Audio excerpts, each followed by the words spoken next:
Let's actually make sure I'm live, because... Okay, so... OBS is sending data out. Am I live on YouTube? YouTube says excellent connection. Do we have a feed? Yeah, we have a feed. Okay, what about Twitch? There's something funky when I opened up OBS. It said something about, like, API key was unreachable. A simple account will disconnect and reconnect, fix that. Man, when can I start getting paid for troubleshooting technology, dude? I'm tired of doing it for free. Oh my god. What a fucking week. Let me let the people know on the thing. Just at Dreamer. Live now. What time is it? It's 11:15. I'll run. This will be like an hour and a half. This is gonna be like a short stream. I really wanted to start at 10 o'clock, but life had some other options today. Okay. It may not seem like it, because I'm really good at masking. It's kind of comes with the territory with the tism. Like when you have the tism, when you have the undiagnosed tism, that's just as an adult undiagnosed tism. Let's get something straight here, right? I had an IEP when I was in school. It was listed as other developmental disorder, so I have the tism. I just haven't gone to a specialist to get verified, because if it's anything like me trying to find a dentist to fix a tooth, I'll probably be playing a game of telephone for a solid month just to get a piece of paper to say I'm tired, okay? So, nah, fuck that. Tooth update. It's officially been 1 week. 1 week since I bit into a half-stale cupcake and tooth went, and I went, oh! Well, I didn't go, oh! I just went, fuck. Like, I bit into that sucker and I went, ah, shit. Right? It wasn't hurting me, it was just an ah, shit moment, right?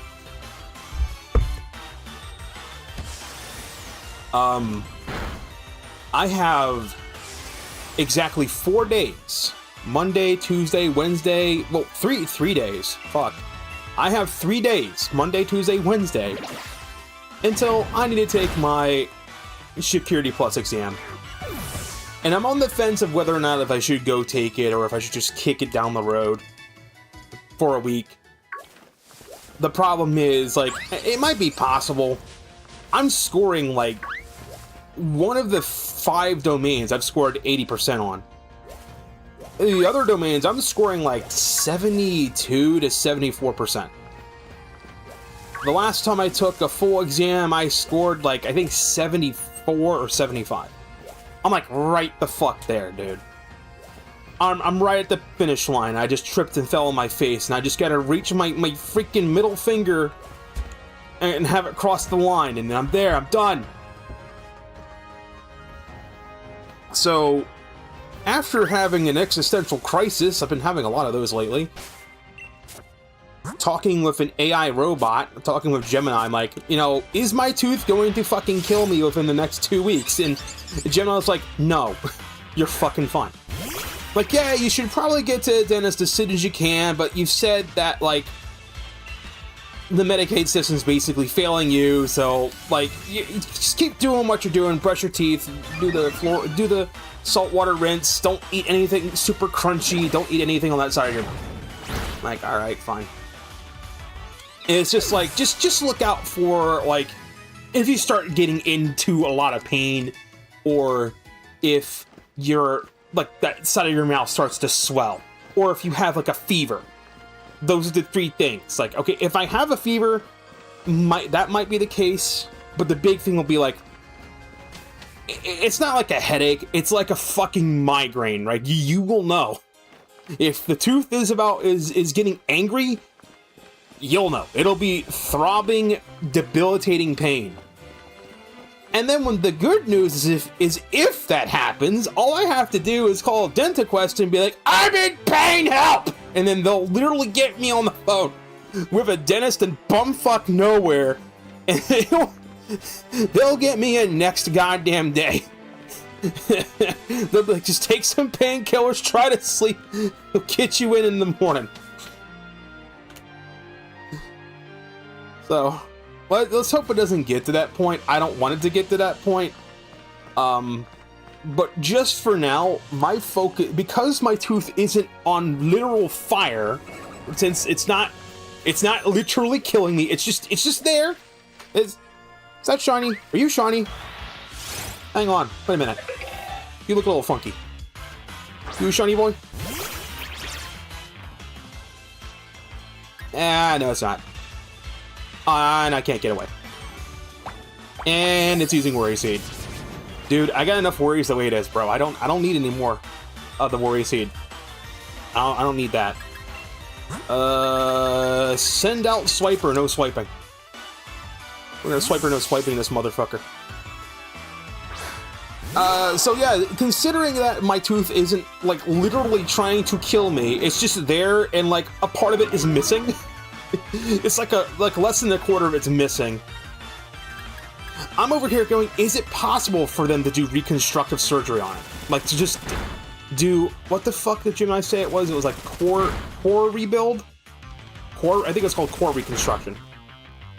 Where they can't do a filling. A filling won't work because there's no back wall on the tooth anymore. Like, the outer wall, a part of the outer wall of the tooth broke the fuck off and went inward to the ground. It unfortunately did go downward vertically. That's a little worrying. The dentin is exposed, so pulp is, I think dentin and pulp are the same thing, right? So that's exposed. When I poked at the dentin with a pick, it feels hard. It doesn't feel like it's mush or anything, so Aspen told me it's rotted through. It's not fucking rotted through, come on. You just wanted me to say, yeah, go ahead and pull it so you can charge me $200 and then talk me into, like, getting a $2,000 fucking replacement tooth filling. Fuckers.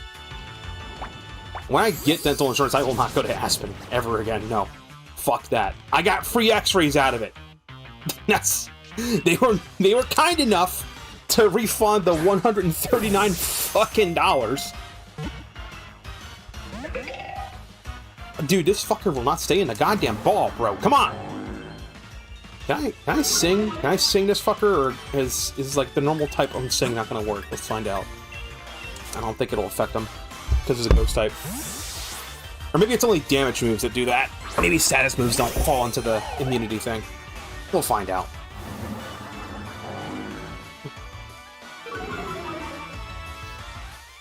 Go on, hit me. I fucking dare you. Hit me.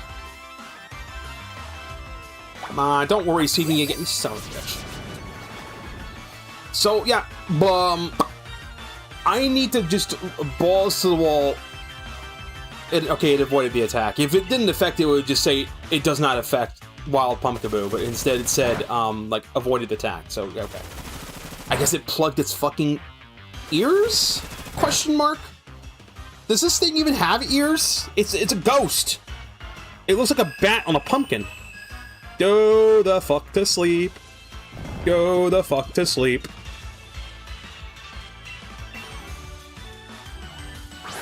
Now stay in the ball. You freaking... Oh, come on, dude. 188, come on. So, yeah, I just got to lock in for security plus. I'm, like, right the fuck there. People can laugh at me and say, oh, you can't trust Gemini, you can't trust Gemini, you can't trust Gemini. You know what? Gemini has gotten me out of so much fucking shit when everyone else tells me, I don't know, or just Google it, bro. You can't just Google stuff anymore, man. You know that. You can't just Google anything because, like, Google search is so useless now. Go search for literally anything. I double dog dare you. Try to search for what's something that's legal. Like, you obviously can't search for, like, ROM sites or something, because Gemini straight up won't tell you. Unless you phrase it differently. I think they've actually trained Gemini not to respond to, like, what are some sites to avoid going to, so I don't accidentally download a Nintendo ROM and, like, violate copyright law, and then it spits out what sites not to go to. Like, surely it wouldn't do that. I'm not even gonna try.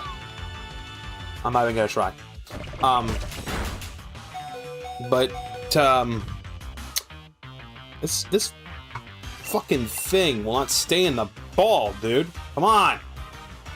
Lag. There we go. Never change, Sword and Shield, never change. Come on. Yeah. In the ball goes. Okay. So, today at work was kind of a day at work. Customers are being a right pain in the ass. I'm going in and I'm trying to get the hamburger filled up. It's a Sunday, right? So there's no lunch meat to fill up. It's just get the grind done and fill the hamburger up. And I'm the kind of person that I should not be working in retail. I think I've made that fucking abundantly clear. But unfortunately, I live in an area where the only jobs here are working in a warehouse, which I physically can't keep up with, because they're slave drivers. You work in any fucking warehouse, they're goddamn slave drivers. They want you to be able to run a fucking football field length in 30 goddamn minutes, and God help me if you don't hit metrics within 2 weeks. They just call you on the phone and say, fuck you, you're fired. Because that's happened to me three times. 3 times I have done warehouse work through a temp agency. All 3 times ends in, like, a phone call on the way home. Yeah, don't come in today. They took you off the contract. I'm like, well, I know I'm not fit for that. Fuck that.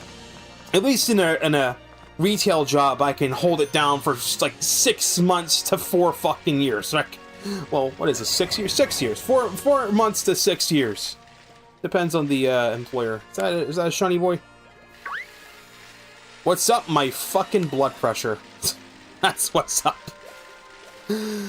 Oh, God. So, yeah, the customers are kind of being a pain in the ass because it's a Sunday. I just want to get the hamburger done, and they're just ringing the department bell. Ding, ding, ding, ding, ding, ding, ding. I'm like, if you don't, leave me the fuck alone. Like, I know you want a specific lean pointy hamburger. I'm grinding it. Fuck off and come back in an hour. Then it'll be full. You can leave me alone. Instead, it's like, oh, hey, you got this one in lean point? Yeah, I got one. I literally just made one right now. You got 5 pounds? No, I don't. I literally just wrapped 1 pound. Give me a minute. I've got a line going through my model. Yeah, I know why. I know why it's the case. I gotta click this button again to make it go away. Those are the pendulum physics outlines. That's Warudo. Is that just a Snover? Do I have Snover already? What's this guy? Where are you? Oh shit! I'm getting attacked by a lolly. Help! Oh, it's a very strong lolly too. Oh no, that's the worst kind. Run, run, run, run, run, run, run, run, run, run. RUN, run. No. What do you mean level 44? What do you mean level 44? What do you mean level 44? Excuse me? Excuse me? What do you mean? Fuck. So, aside from customers being pain in the ass, I'm like, okay, I got my Walmart order, right? I did the smart thing. I thought it was smart. Apparently it's not. I'm gonna get into that in a bit. I'm like, I'm gonna order the groceries I need from Walmart and do a pickup order for like 7 to 8 o'clock. That way I get off work, I go to McDonald's, I get myself some dinner, I go to the Walmart, I pick my shit up, and then we're good. I go home. That's how it's supposed to happen. No, it didn't happen. No, of course this past week. Fuck this past week, dude. The week, what week was this? Fuck the final full week of, well, The second to last full week in April. Fuck April 12th through April 19th, 2026. This week can suck my dick. Fuck it. I've had it with this week. It's dumb. Thank fuck it's over. So, Saturday I broke my molar. And there's currently a V-shaped hole in it that can get infected, and I can't find a dentist. I've already been, like, spamming about that the whole fucking time.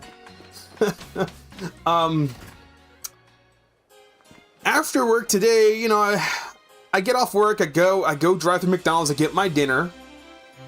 I go pull in the Walmart parking lot, I go to get my pickup order. I decided to turn my car off because I'm like, you know what, I don't want to burn my gas while I'm waiting, right? Didn't take very long. Stuff's loaded in the back of the car. I'm like, sweet, time to go. I go crank my car and I'm like, what do you mean? There's no just broom. Where's the broom, motherfucker? There is no broom, just like, well, that's not good. So, I asked Gemini, what the fuck? And Gemini's like, oh yeah, it's probably a dead battery. I'm like, oh, well, it's a good thing I'm in the Walmart fucking parking lot. Let me just go inside Walmart and get what the fuck I need. So I'm like, all right, what do I need for my car? You need this size battery. All right, sweet. What tools I don't have any tools. What tools do I need? Oh, you needed these. I'm like, all right, sweet. I then go and I go get the battery. The Walmart associate that was back there in paint that's overseeing all three departments, she's like, I don't have the keys, and she started getting lippy with me. Like she literally got lippy with me. I'm like, in my head, I'm like, fuck you, bitch. But I said, look, I know you're not a miracle worker. I understand. Look, just call someone. I'm waiting on the battery. I just don't want them to tow my fucking car. Because currently, my car is sitting in the Walmart pickup section, and I don't want them to fucking tow it, okay? I don't want that to happen. I get my batteries, I get my tools I need. Of course, I couldn't just buy the one wrench I needed. They only sold it in a set, so I'm like, let me buy the set that I need. And then I'm like, all right, this should be fucking easy. Take the black terminal off first, take the red terminal off next, and then other way around when you put the new battery in. Yeah, it's not that fucking easy. I mean, the terminal part was easy. Although I wound up taking the wrong part of the positive terminal apart, so I had to fix that, which is kind of funny. I didn't electrocute myself either. You could have jumped the car. Okay, see, the thing about jumping the car is you have to find somebody that knows how to jump a car and has jumper cables, and it's like fucking 7 o'clock on a Sunday evening, and people in Danville are fucking useless. So, that's not happening.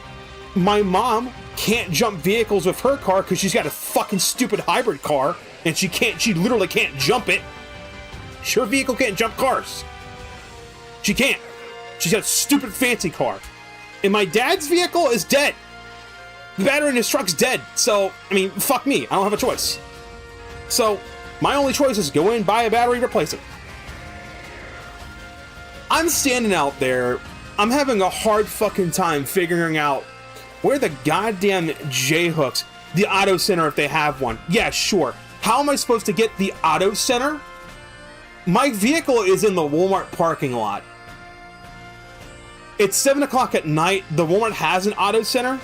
It's closed. It's fucking closed. I can go in there and get the battery and tools I need, but like people at the auto center have clocked off for the day. So, fuck me. So I'm like, all right. I got the old battery out. I got the new battery in. I need to get the bar that goes over the top of the battery to fasten it in place so it doesn't jostle around. I need to get that back in place. I'm like, okay, where the fuck did these J-hooks come off at, and where the fuck did they go? I'm literally screaming at Gemini. Where the fuck did these J-hooks hook into? I can't find it, and I'm about to chuck it. And it's like, look for a little hole in the chassis near the battery. I'm like, oh, it's right there. Okay, fuck me. Now I know where to put the thing. Now I just gotta put the thing in the hole. So, You think I'd be really good at sticking things in holes? Apparently not. It's 90 fucking minutes of me just cussing up a storm, like fuck, god damn it, fuck, like just in the Walmart parking lot. I sound like the fucking Tourette's guy. I'm like, the only thing I'm not saying is, oh, Bob Saget. Like, that's literally the only thing I'm not saying that Tourette's guy would say. I literally sound like the fucking Tourette's guy. This is going, shit, fuck, shit. Get in there, get the fuck in there. It's literally me, just right now. I finally get this son of a bitch hooked in. I get everything fastened down. I attach the fucking positive, I attach the negative. It does a little spark, but it's fine. It's supposed to do that. I'm like, if this motherfucker doesn't crank, I'm gonna lose my mind. I go in, I crank the car, it fires up and starts purring. I'm like, that's what I want to hear. I put the old battery in the back of my car. I'm like, because I can't do a core exchange because the fucking automotive is closed, and I don't feel like driving down to AutoZone. I want to go to hell home. So,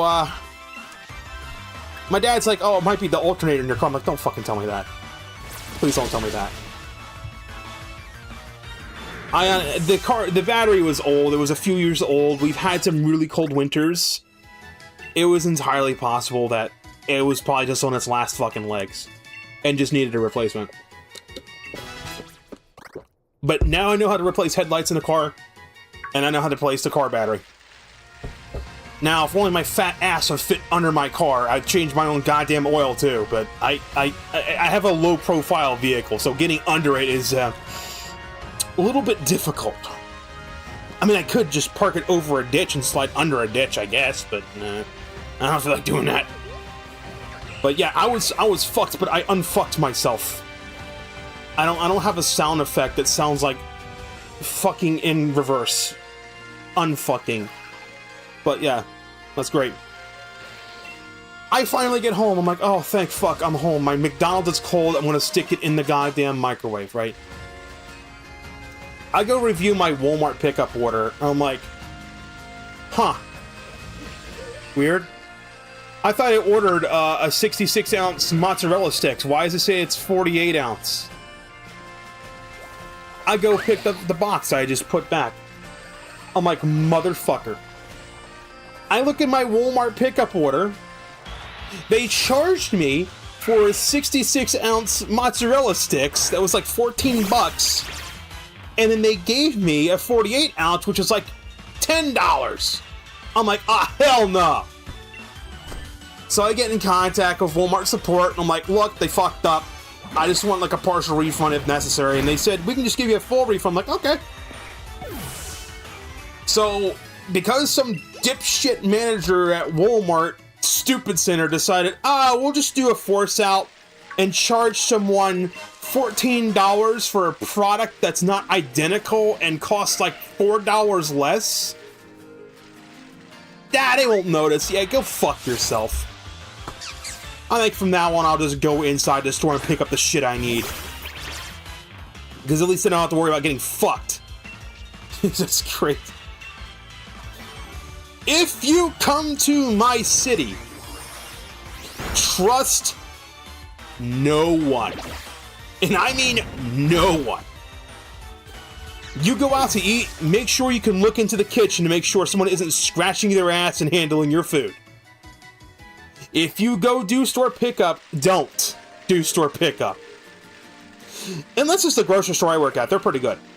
But don't do store pickup. Pick up your own fucking shit. Go in the store, take the extra steps, pick up what you need. Because the moment you have to rely on another fucking human being, and I use that term loosely because I honestly think these people are like filler NPCs in a video game, you're just asking for a trouble. You're asking for a hard time. Great. Duskanor. There's a Duskanor right there.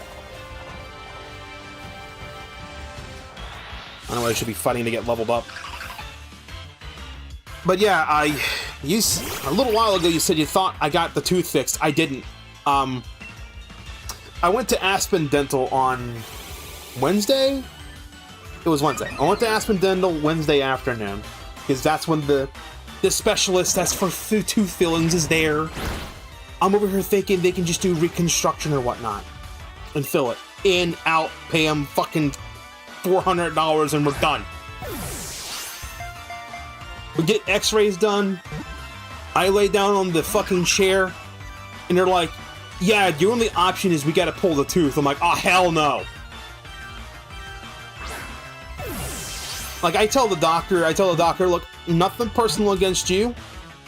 I would just like to get a second opinion, because we're talking about permanently removing a tooth here.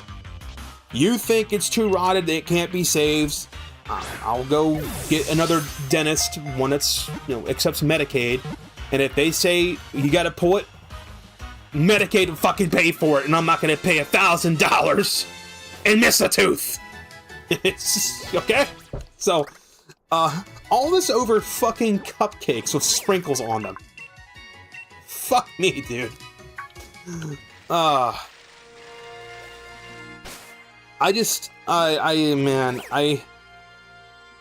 I would love to just play the lottery and just win like $10,000. Maybe even $5,000. If $5,000 would be enough. Let me play the lottery. Let me win $5,000 so I can just go on vacation by myself. My ass is just gonna go to the Outer Banks. I'm going to go to the beach by myself. Ain't deal with no bullshit.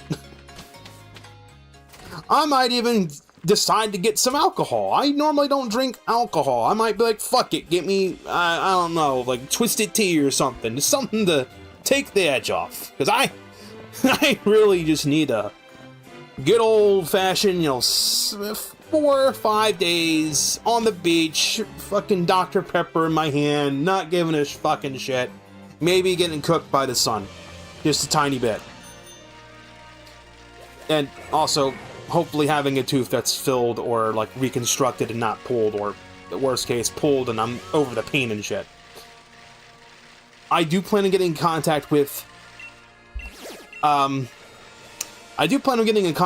dentists next Monday, because the tooth isn't hurting me. It's not hurting me at all. I'm taking care of it as best as I can.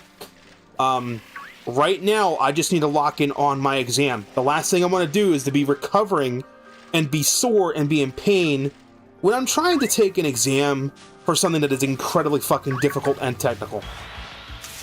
All the exclamation marks, good lord. The fuck did I do? Run into a goddamn nest? Oh, right! Something else that happened this past week. So, I mentioned this on Discord. I mentioned everything on my Discord. That's when you'll know, like, what the hell's going on is Discord. Windows Defender, its little system tray icon, would keep showing a red X and saying, attention needed. Usually that means, like, virus. I'm like, oh, shit. And I go and I check, and I click on the system icon to open Windows Security to be like, okay, what the fuck's going on? Why are you telling me that, like, something's wrong? What is wrong? And I look at Windows Security, and Windows Security's like, no problem here. I'm like, the fuck? What do you mean, no problem? There is a problem. You're telling me there's a problem. What's the problem? And it can't fucking tell me. So I'm like, fine, fuck. Do a fucking quick scan, right? I'll have it do a quick scan. And then it'll freeze. It will literally, the scan will completely freeze at like 90%. I thought, maybe it's hitting like a file it needs to decompress or some shit. I left it alone for an hour. This is a quick scan, not a full scan. It shouldn't take no fucking hour. Still nothing. I'm like, what the fuck? I wound up staying up to 5 o'clock in the morning. You want to know what I had to do? I had to go download the Windows 11 ISO, and I had to go do an in-place upgrade repair to fix Windows Defender that broke itself during the last Windows update. Don't update your fucking Windows machine. It's susceptible to virus. Update your Windows machine. Windows Defender breaks and you're susceptible to virus. I'd say switch to Linux, but the United States government was to pass a fucking nationwide face scan ID thing to use your computer, which basically makes Linux illegal. Fuck the government. Fuck the damn government. I got an idea. I got a great idea. Alright? How about instead of requiring, like, adults to provide their biometric data and have it sit in databases that are getting hacked every single fucking week? I mean, for fuck's sake, didn't Discord get hacked again recently or some shit? How about instead of that, how about we just ban children from, like, devices? How about that? So, like, let's say you want to get your kid an iPad, right? Why don't we do what they do in Japan? A child cannot buy an iPad. An adult can buy an iPad and then set up a child account for their child. And then the parent, by default, the child account is locked out of installing apps and accessing the internet.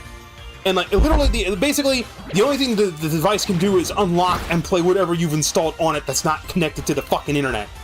And then you as the adult can go, you know what, I trust my child to use Roblox. I trust my child to use Minecraft. I trust my child to use, like, Pokemon Go or something. Nah, let's just fucking make it so that we make Linux illegal. And we make it so, like, I have to fucking give the government my fucking face scan and ID to be able to sign into my computer. Go fuck yourself. Every single person that is like, I'm dead serious. I'm not threatening to do a Paper Mario here. I want names and phone numbers of every fucker that's like, hey, let's go ahead and like require face scans to use your computer. I am going to ring their phone non-fucking stop. I am going to send them letters with pictures of my middle finger. With the words, you better fucking not. I will send them emails. I will send them so much email, their email server is going to explode from all the shit that's sent to junk. I will make 15 different fucking burner emails and mail them. Don't. Do not. It's stupid, don't. You're dumb, and here's why.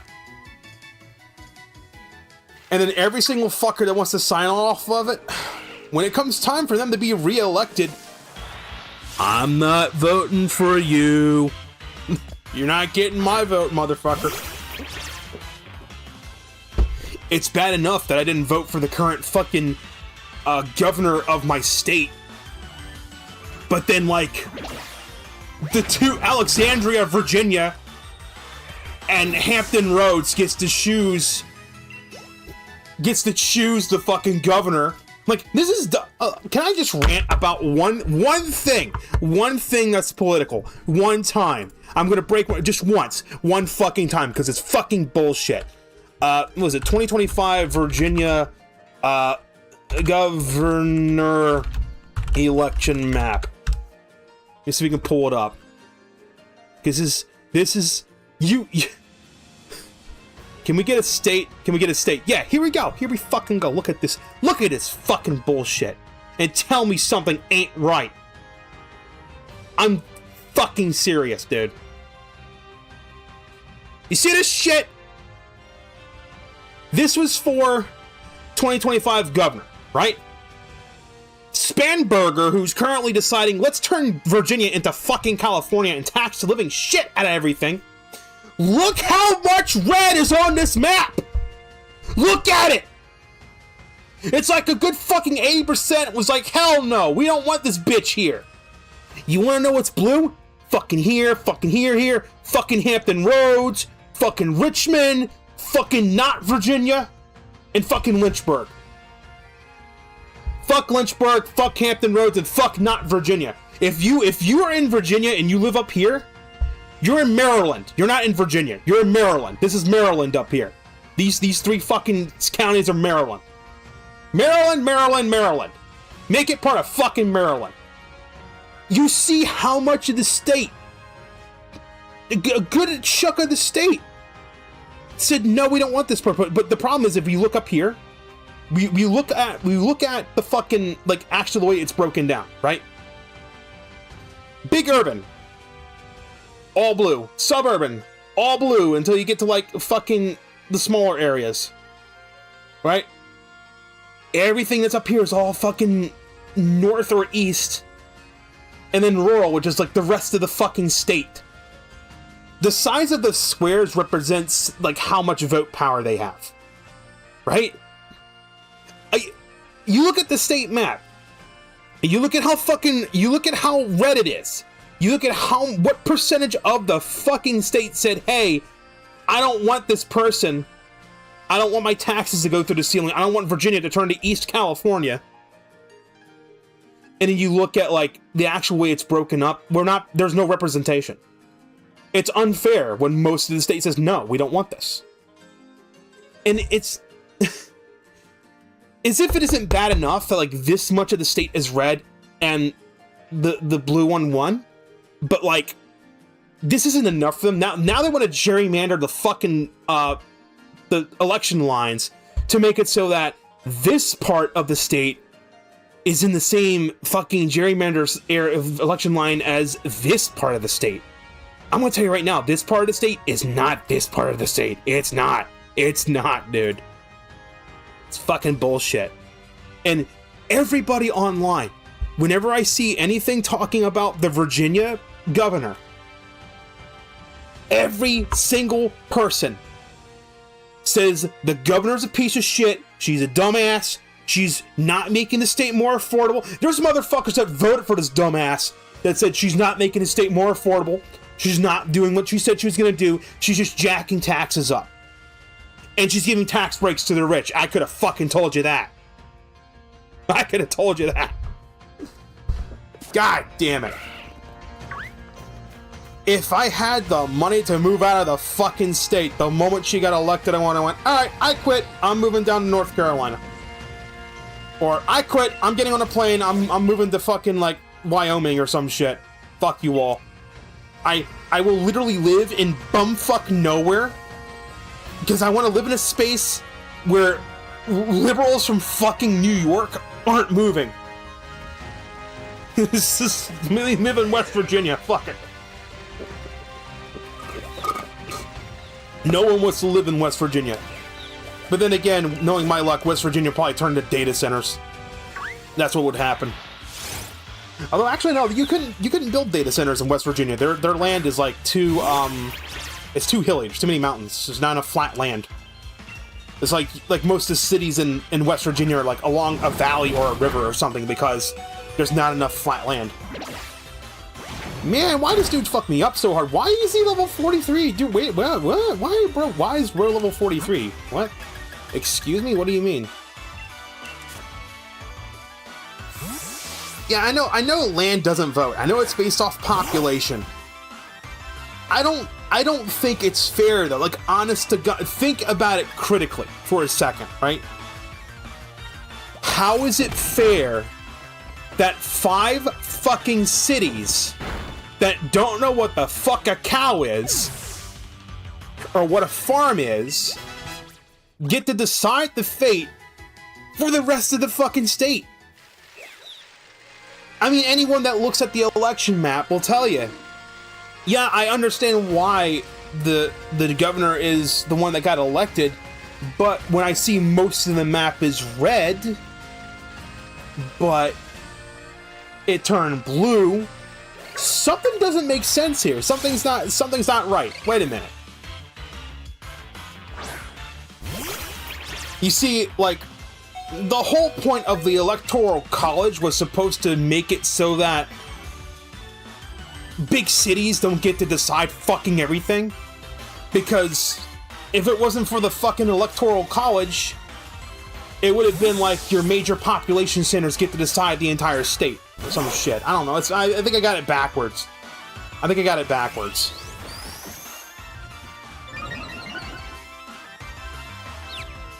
Because the problem is, the people in the cities are so...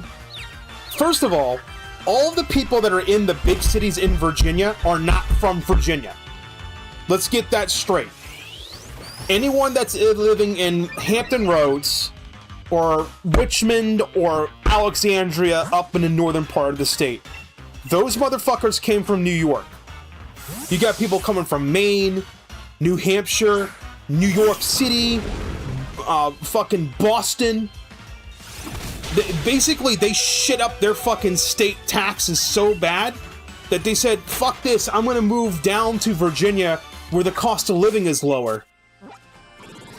And then they come down to Virginia where the cost of living is lower, and then they decide, you know what, I wanna vote to make the state I'm in now be like the shithole that I just fucking left. And then people aren't able to put two and two together and go, huh, you know, maybe the way I voted made the taxes be so high that made me want to move.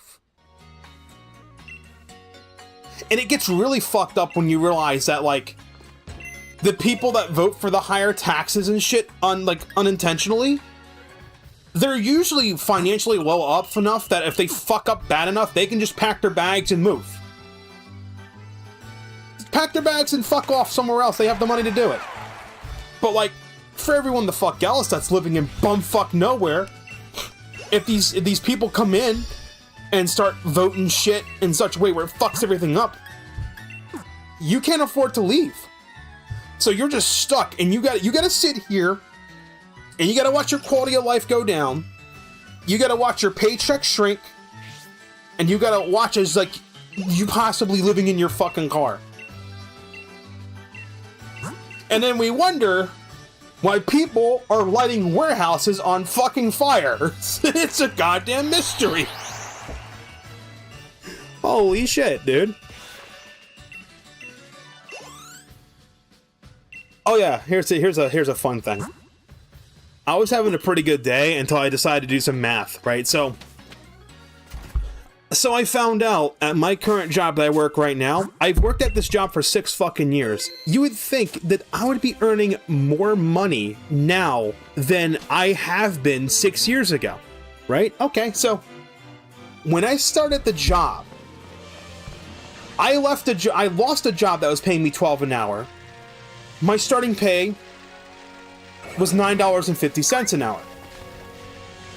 That kind of sucks.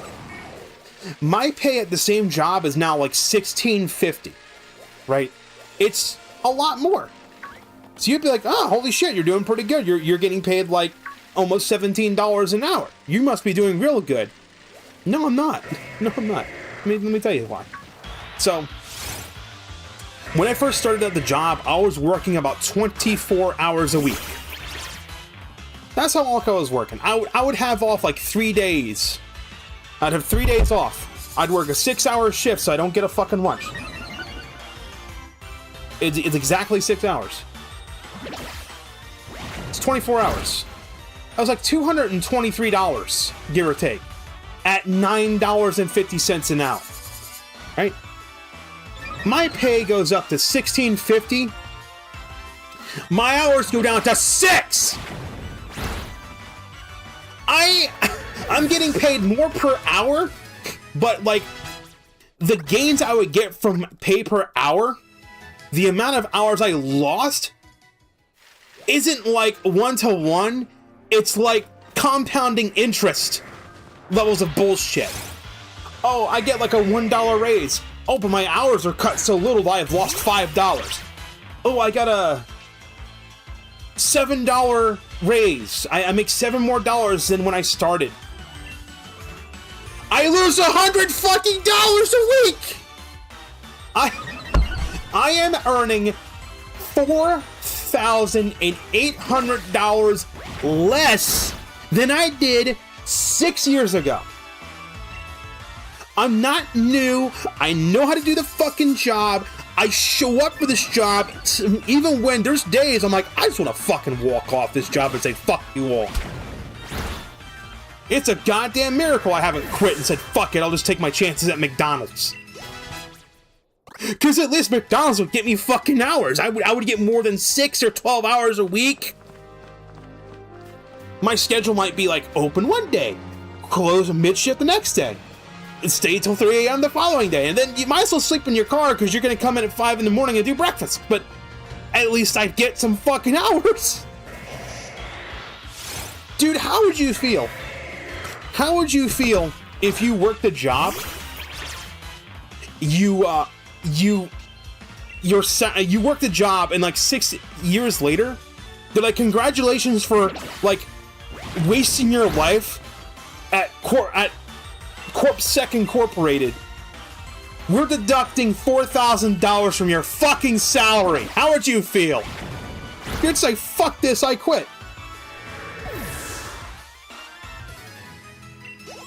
I'm getting more for less. No, it does, look, this is the scam, right? So every time somebody says if you raise the federal minimum wage, the cost of everything is going to go up. No, that's not what happens.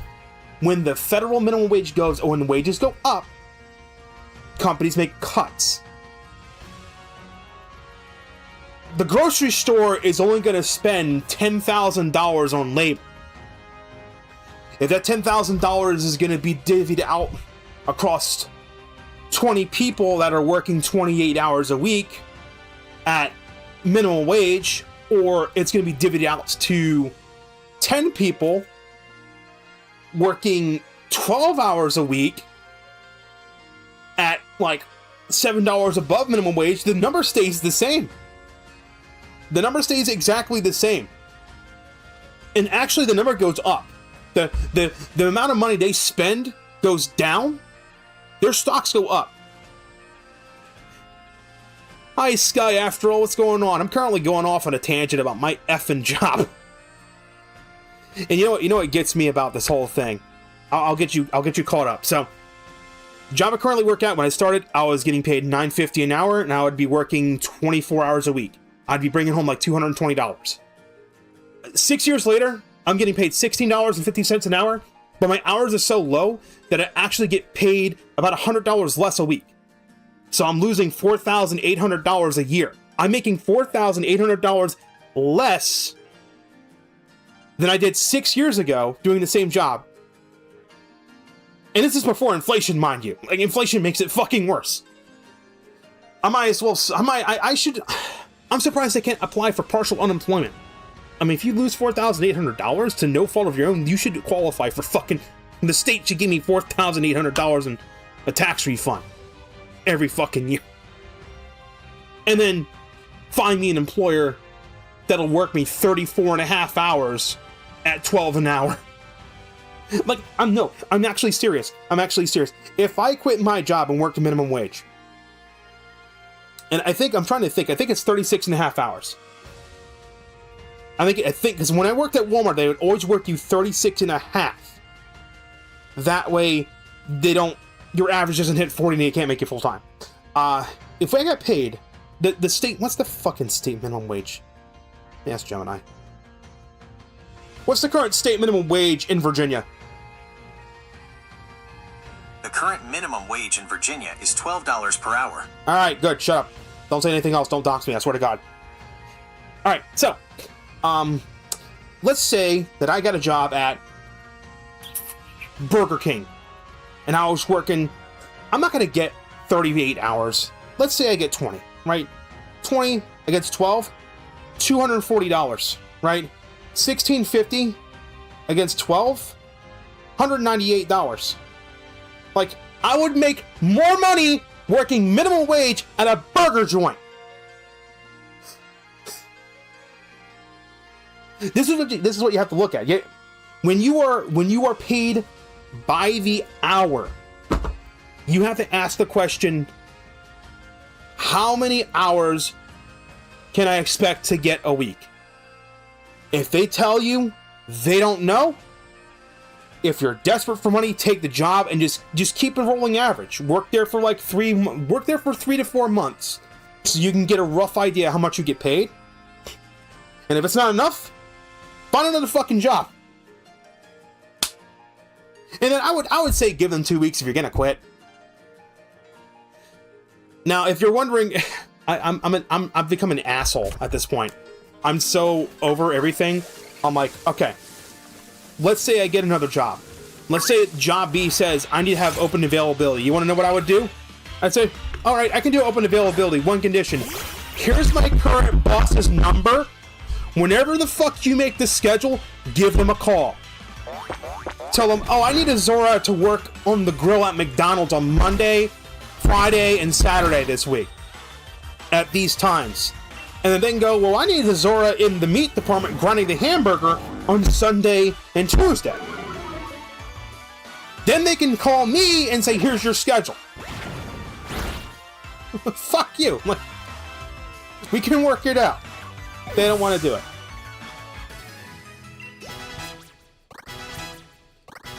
Part-time worker as a loader. 3 years, they terminate me on Valentine's Day.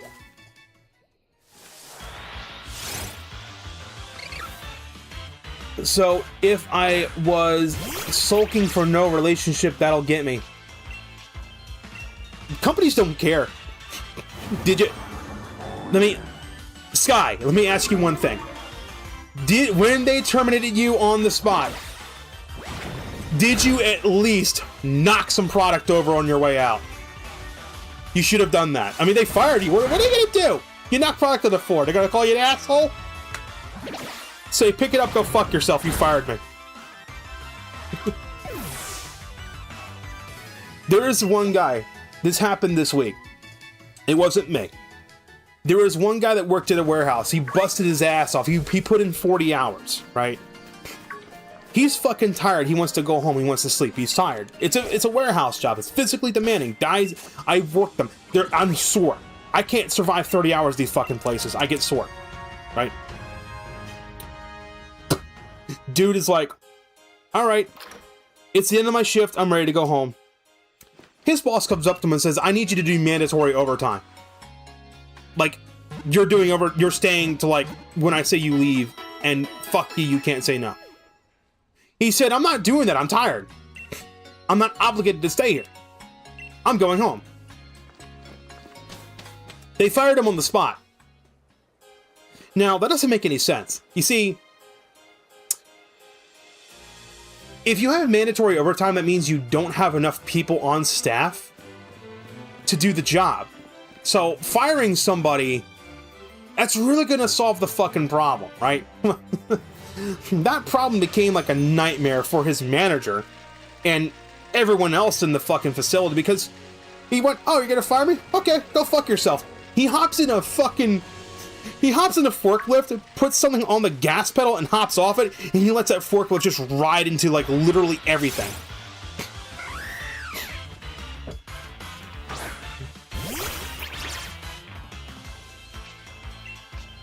Alright, you were off work, they didn't give you hours of work, didn't know it was terminated until you called a person you know they're about you're not being on the schedule, and that's what's meant. Oh yeah, the reason they did that is so you don't do what this one guy did at this warehouse and decide to take a fucking forklift for a joyride through all the product in the warehouse. Because they knew you'd probably be upset about it. I'd be upset about it too. I'm like, oh, you're gonna fire me? Oh, okay. Everyone else that's working here? Ripperoni. I'm making your job more difficult.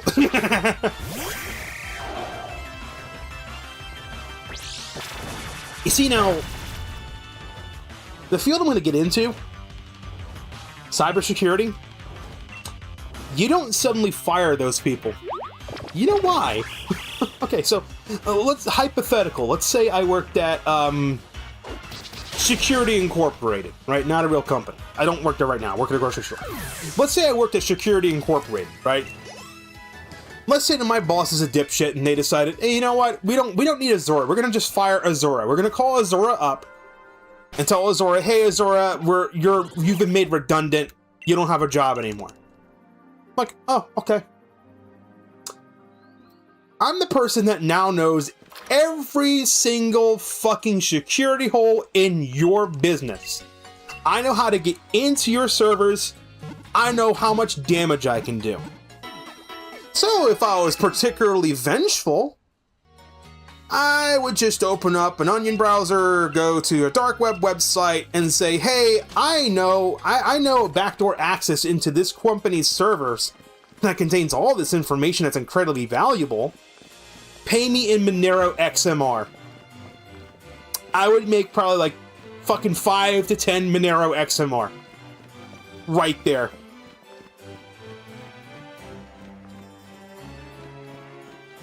You worked at Lowe's. Now it all makes sense. Lowe's is like the GameStop of home improvement stores. There's a man on YouTube. His name's Camelot331, I think. He worked at GameStop. He did all these videos talking about GameStop and how shit GameStop was. And he's had some people come in and talk about how fucking shit Lowe's was.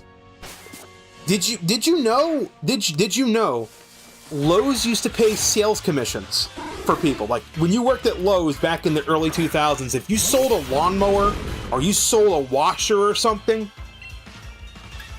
you would actually get paid a sales commission on top of your wages. So you'd be incentivized to be like, I'm gonna get someone a new fucking lawnmower today. I'm gonna get someone a new weed whacker today. I'm gonna get someone a new fucking, oh, your dishwasher doesn't work? I don't give a fuck. Here's a new dishwasher that'll wash your ass. Yeah, well, one day the company went, you know what? I'm tired of giving people money. We're gonna make it so that they are required to meet sales quotas, but we're no longer gonna pay them commission. A lot of people fucking quit.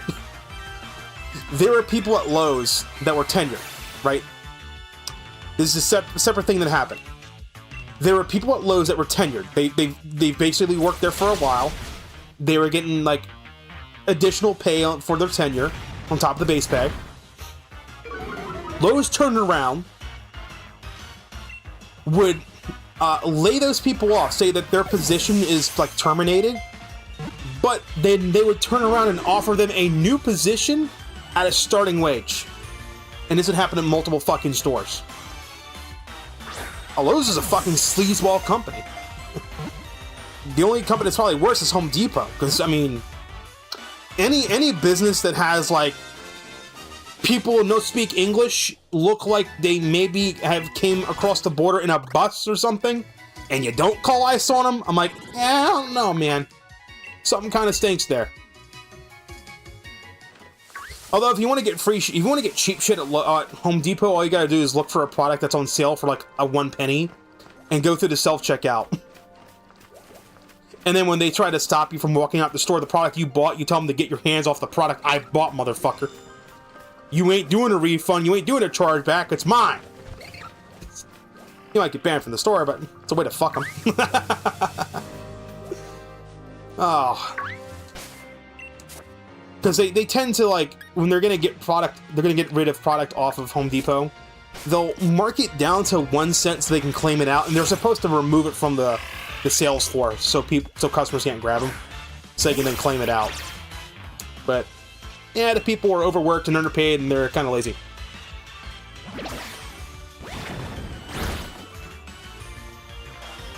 It's bullshit. I thought I was part of their team, and then they just threw me away. It's backstabbing at best. I have 3 disabilities. Dude, that fuck. I'm gonna tell you right now, they will not tell you that's the reason why they got rid of you. That's the reason they got rid of you. If you work in any sort of fucking at-will state type of employment, and you're employed there and you're not through, like, fuck, what are they called? It would be like you'd have a worker that would be with you, like a specialist or something. Like, let's say you got autism, and you have to have, like, a worker, like a service worker with you. A wrangler with you, to keep tabs on you. Make sure you're not having a meltdown or some shit. If you don't have one of those, yeah, nah, you're gone. I'm speaking from don't think I'm making this up. I'm speaking from experience. I worked at Walmart. I worked at Target. I worked at Sam's Club. The moment people saw that I talk to myself and I just have full-on conversations with myself to get my brain stimulated and distracted, so I don't decide to light things on fire because I'm bored. They're like, ooh, this person's crazy. I'm gonna try to get them fired. Like, they're gonna do it. They're gonna fire you because you're weird and they don't want you there, but they're not gonna fire you for your disability. They're gonna say, oh, sorry, we are downsizing, or most of the time they won't even lay you off. Most of the time they'll just be like, you're not meeting productivity goals. They will find a reason to fire you for the most bullshit reason, because it's an at-will state. They can fire you for any reason. They can tap you on the shoulder and say, I don't like your face, get the fuck out. as long as they don't say I don't like you because of your skin color, race, ethnicity, sexual orientation, or ability status, they can fire you for any reason. You could walk into a store and you could wear like black on Memorial Day, and they'd say you're wearing black on Memorial Day, get the fuck out of here, you don't have a job anymore. They could literally do that if it's an at-will state. Now, if you want to avoid that shit in the future, there's some states where it's not at will. What are? Let me ask Gemini. Your disabilities are mild autism, thought disorder, and learning disabled. Work is spot on. Functional training in high school. Yeah. Mild. See, the mildtism is what fucks you up. And this is my person. Oh man, you're gonna get me talking. You're gonna get me fucking ranting and raving. I'm gonna love tonight. First off, fuck normies. I'm gonna just put that out there. The mask is off. You're doing everything. Okay. People, I love this. People bitch and complain about fucking people that sit on welfare and disability. These people are able-bodied. Why don't they work? You wanna know why they don't work? Because they probably worked 10 fucking jobs in the past 2 years and got fired from each and every fucking one of them because their manager just didn't like the way they looked at them funny one day because they were having an off day. Because their tism was acting up. Like, you're doing the best you can do. And you're being told, fuck you, it's not good enough.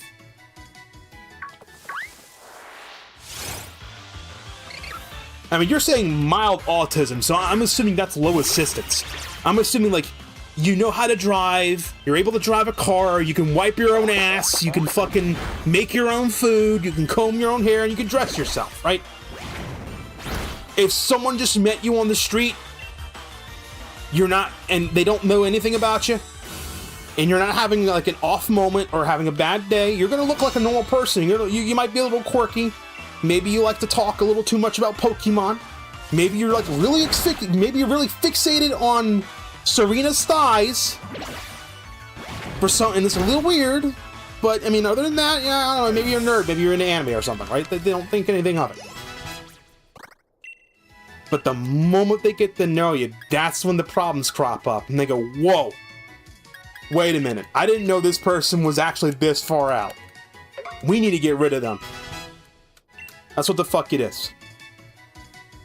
I've had people single me out, dude. I've had people single me out, but the problem is, they'd single me out in such a way where I can't do shit about it. Like, I can't... You ever see the meme of the black guy? Where he's driving in the car, he's got his hands on the steering wheel, and he's like, I know they're full of shit, I just can't prove it. That's me. Like, every time I've gotten written up for bullshit at work, I'm like, I know they're discriminating against me because of my tism, I just can't prove it. But I know they're doing it. And that's what I fucking hate. I hate that so much. So my recommendation would be as follows. Apply for disability. Fuck it. Like, you go to apply for disability and let them say no, and then you appeal it. You tell them, look, I've applied and worked at jobs, and I have been terminated because I'm just not able to work hard enough because of my disability.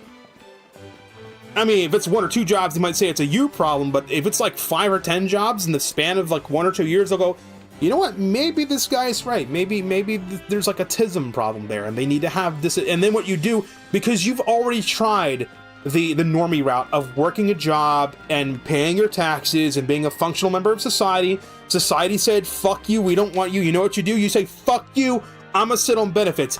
Give me my welfare, give me my EBT. You want to make it so I can't fucking buy chips and soda with my food stamps?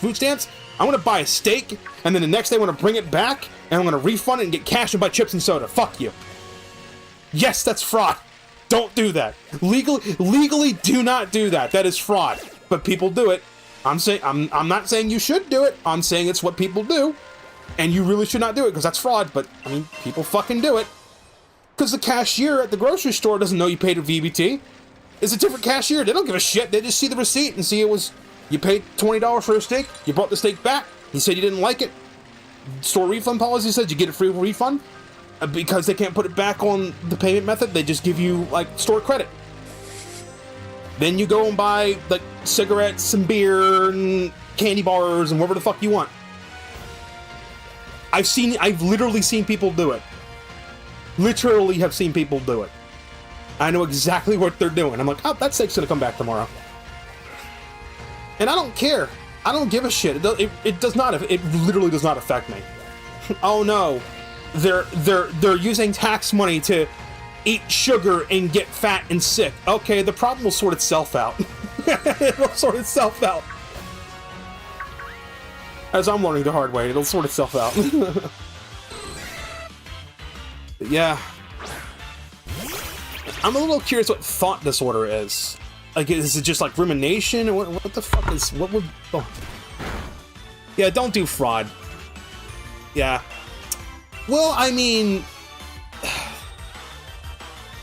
On Twitch and YouTube, I cannot advocate for fraud. It's terms of service. I wouldn't hold it against you if you did it. Because... I'm gonna point this out. The world isn't playing fair. The world is not supposed to discriminate against you and allow you to work a job. They're not doing that.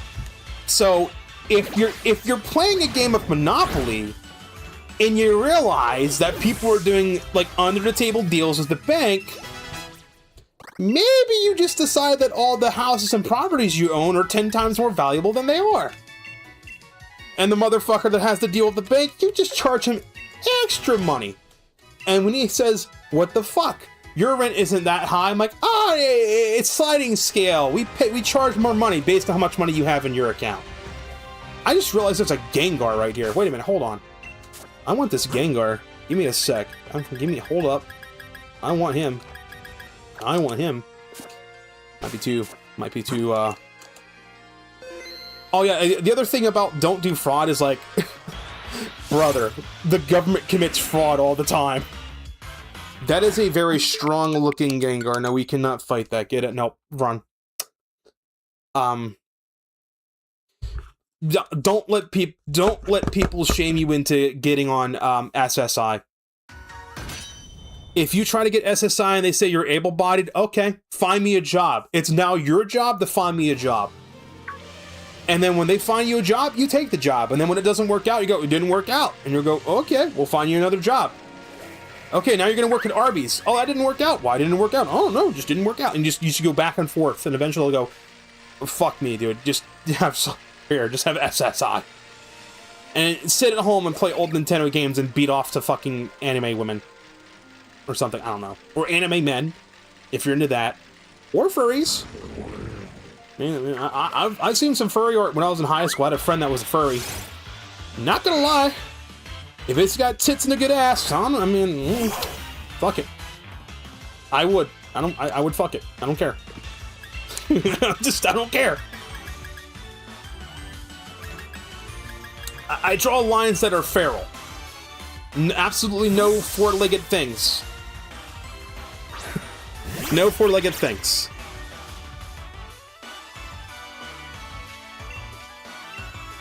I'm just grinding in Pokemon. I gotta get my Pokemon levels up. I could do the raids. They take too long, though. That's the only fucking problem. You have to get into groups of people. And I don't feel like being social today. And dealing with ding-dongs. Now, I'm kind of missing the whole auto-battle system in Scarlet and Violet. Not gonna lie. They just have the ability to hit R and just have things, like, just automatically murder stuff. I miss it. Oh, you shit. Stop using protect, you fecker. What are you protecting? These nuts? Come on. Bro looks like half the kids in my high school. They're fucking sagging pants and shit. Bro has foreskin pants.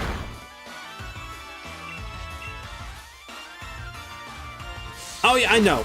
I literally know how to get like a legendary Pokemon. I'm just trying not to do that because it makes the game not fun. All I gotta do, literally all I have to do is open the map, hit the plus button, fly to Wedgehurst Station, hop on the train, go down here, lose the fight to the level 74 Caparaja, and just hug the wall and go do the max raid adventures. I've done that. It's fun for the first 5 minutes, and then it gets boring when you're able to face roll everything. I'm trying not to over-level my team. What am I doing? First of all, the gym leader I'm going to be fighting is going to be a fairy type. What's in my boxes? Who do we got? What's the squad? We got electric type, we got a water rock type, got a grass type, dark type, normal type. Who do I want to drop? Clover, probably. Poison types and steel types. Hey, look, I have a Pawnee Ward. Wait. I can't remember. Was, Dark weak to fairy?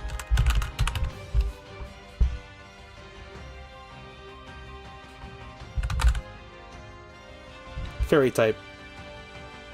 They are... Yeah! Super effective against dark. That's a no-go. Okay, wait a minute. I know we have Oz. Corvus Squire. They can learn steel type moves. I know that much. That can work. Poison dark, yeah.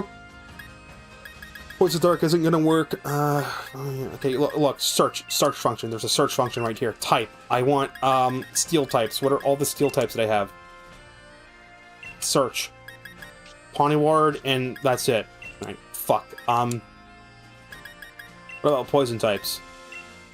What do we got? Stunky? Weren't there coughing? I was literally looking. There's a coughing out here, but I didn't want to use new. I wanted to use new Pokemon. I tried so many times to get shiny Zygarde, it was impossible. Had to get a special one in a certain way. I'm trying to get it mixed attacker due to its mega form. And 100%. Wait! The sword Pokemon! But no, that's a gen... Fuck. Okay, wait a minute. I may have to break my rules here. Cerebi.net. It's Pokemon Sword. Come on, it's not that hard. It's not that hard to type in Pokemon Sword. What are the new Pokemon that are available in this game? Because I'm trying to stick to only news. New Pokemon, what do we got? Alright, starters.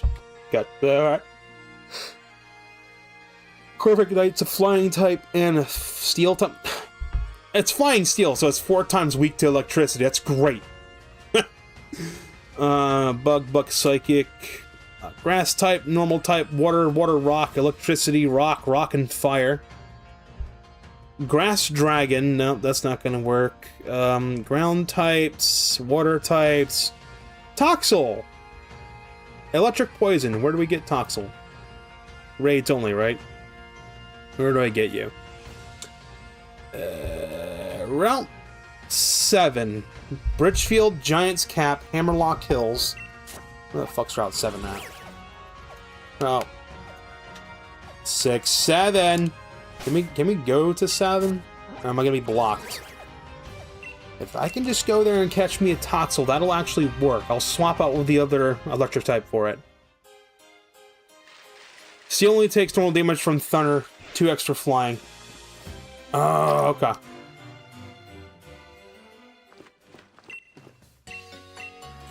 I'm over here thinking like steel is conducts electricity, so I'm thinking like lightning rod. But I guess that logic doesn't check out. Alright. I know I can find the rare Pokemon at Wedgeheart Station. I don't care. What other choices we got? I'm looking for a poison type or a steel type. Preferably without the dark typing. Surfetch, no. Rune Rigus? Alcremie, no. Snom. You know what? What Pokemon in my party would I drop for Snom, dude? Because Snom is just... Maybe Clover. Clover feels like she's not pulling her own weight. Maybe we replace Clover for Snom, because Frostmoth is beautiful looking. I love Frostmoth. Zendrea's favorite Pokemon, by the way, is Snom. Let's see. Askew, Morpeko. Oh, the elephant! Kafant and Kaparaja. There's a steel type. There we go. Duraludon is a steel dragon type. It gets an evolution in Sword and Scarlet and Violet. Dreepy and Dragapult. Alright, now we're getting into DLC. I can't get Zarude. It's not... Zarude is unobtainable, and I don't feel like bringing out my hack switch to trade over a Gen Zarude. It's literally no point in doing that. Unless there's a glitch to get one to spawn. No. Okay, so I'm really limited. Not really a lot of steel types. Till you get the legendary dog. We'll get the sword guy. Honestly, sword dog's better than shield dog. Don't at me. I mean, look, dude. Look at sword dog. Look at shield dog. Sword dog has a fucking sword in his mouth. Shield dog is just like, my face is a shield and looks stupid and I hate it. Zacian is better than Zamazenta. What the fucking name is Zama? What do the names Zacian and Zamazenta means? Fucking, that doesn't sound British at all. That sounds Japanese. Like, I gotta understand Cubfu and Urshifu because it's like Master Roshi's Island or some shit, but still. And then there's like the Arctozolt, Arctovish, and it was weird. It was a weird combination there. Alright, so where do we get Puffant? Where do we get the elephant? Where's he at? He is found on Bridgefield. Max rate battles, Dusty Bowl, Giant Seat. Alright, Bridgefield. We're in Bridgefield? Is Bridgefield down here, right? Yeah! Alright, wait a minute. We can find ourselves a little elephant. We cannot fast travel there. Let's get our... Option 1. Option 1.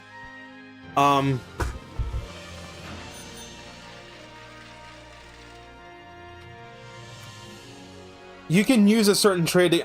I know, I can just use Blaint. There's no way to get Zarude outside of Genning. The certain trade you're talking about, it's someone's running a hacked Nintendo Switch that's running a bot that's just doing trades. And all they did is they just hacked their save data to just clone the Zarude over and over. I don't want illegitimate Zarude. By the way, I did sign up for the Pokemon Trainers Club thing to get the Zarude email, and I just never fucking got it.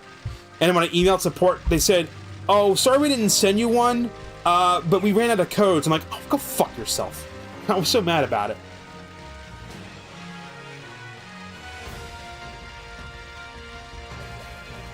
They'll wind up giving out Zarude anyway in the future.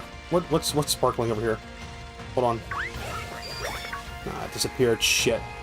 Could've been shiny. Oh, there's just a Steelix? Okay, so I don't have to evolve Steelix. That's something I remember. I remember, like, a lot of the raids you can find final stage evolutions and you don't have to trade, which is nice. And if you play online, you can find raids for version exclusives of the other game, except for the legendary. Because I remember doing it when the game came out. I heard an alien. Shiny look is good. Zacian looks like Light Master Sword. I see. Is that elephant? Elephant! Bro, I am shouting. I'm gonna throw my fucking voice out. Elephant! Hey, look, everyone! I found myself a Republican. Yuck, yuck, yuck, yuck, yuck, yuck, yuck, yuck, yuck. You know, because it's an elephant. Come on, that was a funny joke.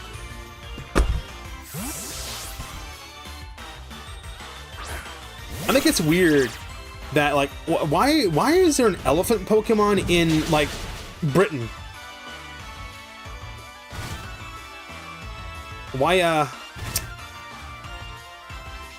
when I think elephant, I don't think Britain. I think, like, India or Africa. I don't get it. You think we'll see Kufant in, Kufant in, the new Pokemon game that takes place in Indonesia? Or is Indonesia not known for elephants? No, I'm thinking of India. Alright, send out the plant. Put sleep. And then the question is, who do I drop from my party? Want to make sure I got my type coverage down. Although then again, this fucking RPG mode. Come on, it's easy.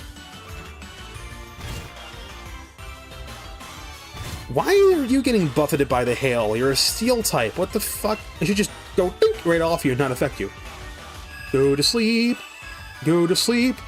You little fucking elephant bitch. Alright, it's a big boy. Do I have like a heavy ball or something? He's a tank. Let me see. Great, ultra, heal, net, dusk, friend, lore, level. Lower level than your Pokemon. No, Pokey. I guess we'll just go for a Great Ball. Great Ball's probably up. Lucky catch. Come on. One shake. Come on. Yeah. Got it. Bitchin'. Bitchin'.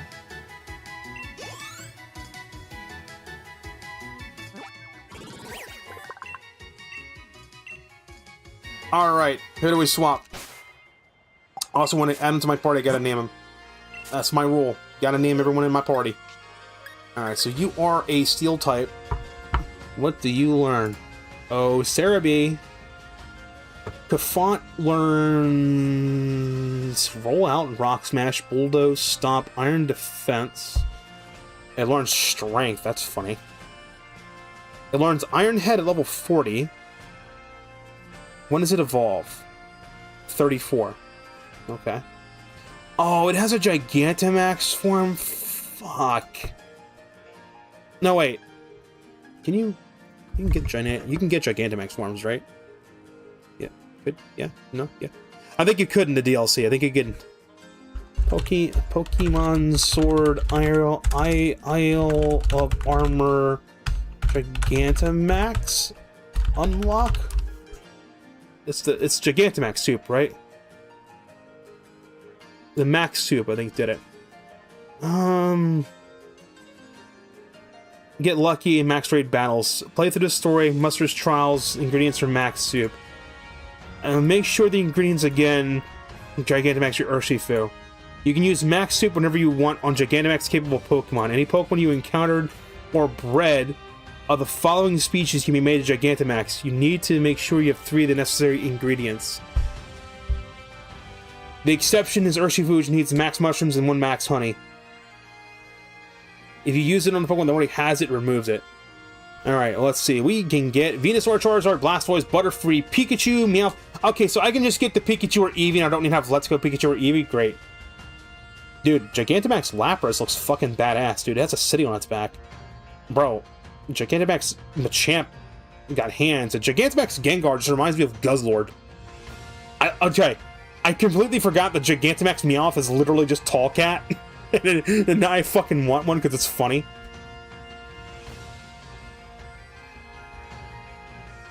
Did you try getting Shiny Azura Aura one time with the event? How to do certain trade for one? It's cool.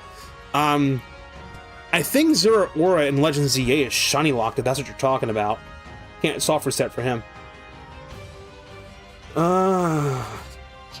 Garbodor. You could have a Gigantamax trash pile. Dude, Gigantamax Cinderace is cool. He's on like a fucking giant fireball. Like, okay, so Gigantamax Cinderace is on a giant fucking fireball. Gigantamax Inteleon is on top of a sniper's tower. And then Rillaboom's like, I like to play my drums.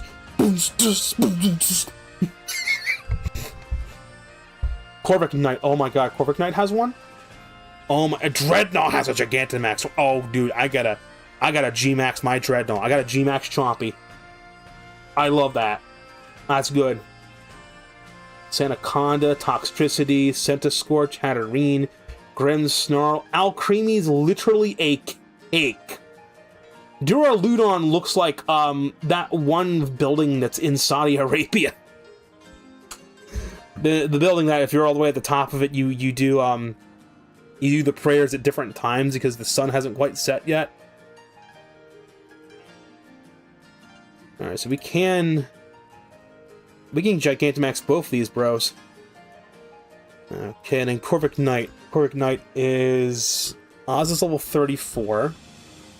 Drill Peck. When does he evolve? Oh, he's about to evolve into Corvic Knight.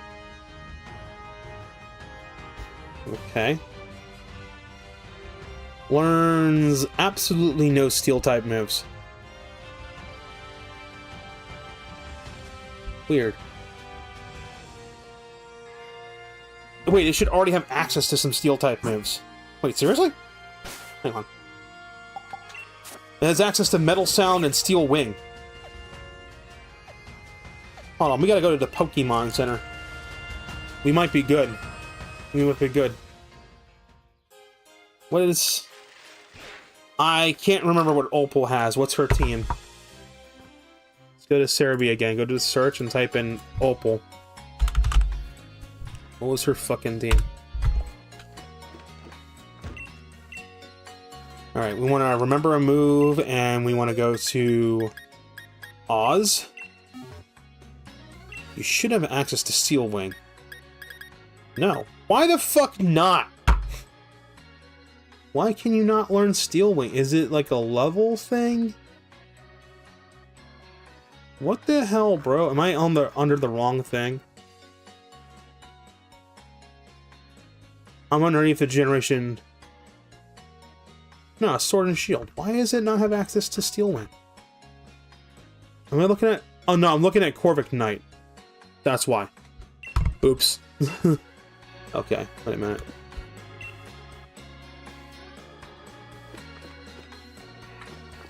Oh yeah, no, the GameStop event. Fuck the GameStop events, dude. Every time they have those GameStop code events, what happens is the people at GameStop will only give out like fucking 5 or 10 of the codes, and they'll say we don't have any more. What they'll do is the employees will take like a stack of the fucking cards, because the codes don't fucking expire, and then they'll sell them on eBay for like hundreds of dollars. Shiny Zamazenta, one-time use code, not used. Pokemon Sword or Pokemon Shield, fucking $70, our best offer. I'm like, fuck yourself. Seriously, go fuck yourself. Do I have access to TM30 right now? Which TMs do I have? Do I have this sorted by, number? 30. 30. I don't have 30. Fuck. Heyday, Magical Leaf, Scary Face, Charm Attract, Whirlpool, Beat Up, Will-O-Wisp, Swift, Tamty, Rock Blast, Payback, Retaliate, Brutal Swing, and then Drill Run. Nah. Okay, we just gotta level this guy up. Got any candy? I have rare candy. I don't want to use rare candy until they're like level 80. It was a Dynamax battle event, and Pokemon Home gives you 1 shiny when you took part in the event. Ah, no, I didn't. I did not. Fuck. I just remember the GameStop one. All right, I need to bird up my bird. By the way, here's like behind the name. Azumi. This guy just goes fast. Cheeky. Come on, it's a squirrel. It's cheeky. Swiper, no swiping. Clover, this nickname kind of sucks. I just needed a name. Chompy, because he bites. Oz is probably the only odd one out there. You'd have to have played Genshin Impact to understand why this one's named Oz. Because Corvid Knight kind of reminds me of Oz, Fischl's fucking familiar from Genshin Impact. And yes, I've played Genshin Impact. Keyword played, as in don't anymore. Because every time I try to play Genshin Impact, I'm like, oh, alright, I'm gonna go do this story, and then I'm like, ah, fuck me, I gotta grind fucking essential levels on my characters, and I don't fucking wanna. And I go, alright, what do I need to ascend my character? And it's like, oh, they need this thing from this fucking domain. I'm like, okay, let's go to this domain and do the thing. And it's like, oh, but it's only available in 2 days from now. I'm like, well, fuck this, I'm not doing it.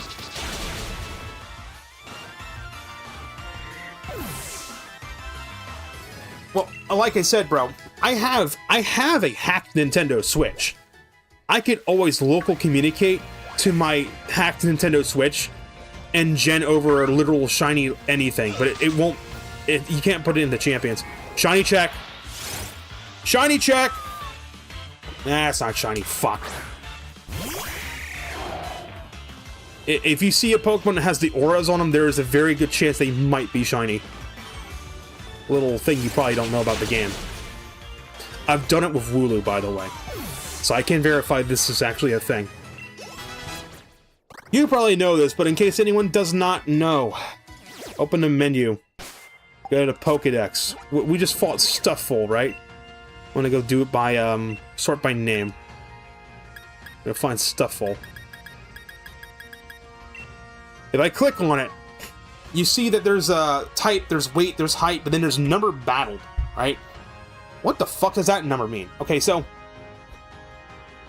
the bigger that number is, the better the chances of you encountering a brilliant Pokemon. So the Stuffle that had that aura going off it, that indicates that it is a brilliant Pokemon. When you defeat them or catch them, you get watts, right? That's the only thing that number battle does. But there's a second effect to that. So, number battled increases the odds of a Pokemon being brilliant. But then the higher that number is, I forget where it caps off of. It's on Cerebi. We go to Cerebi and we type in brilliant Pokemon. I'm actually gonna read from Cerebi. So, after you defeated more than one, there is a 1 times chance that the Pokemon that appears will be brilliant. And it's only Pokemon that appear on the field. It doesn't work for, like, the exclamation mark encounters, unfortunately. Once you've knocked out 20, you have a 1.3 times chance of it being brilliant. After you do 50, it's 1.6. After you do 100, once you're more than 100, you have like a 2x chance of running into a brilliant Pokemon. Now, here's a crazy thing. The chances of getting shiny Pokemon are increased with brilliant Pokemon. So, I don't know if it's specifically only brilliant Pokemon have the shiny chance increase. The way it... Brilliant Aura boost.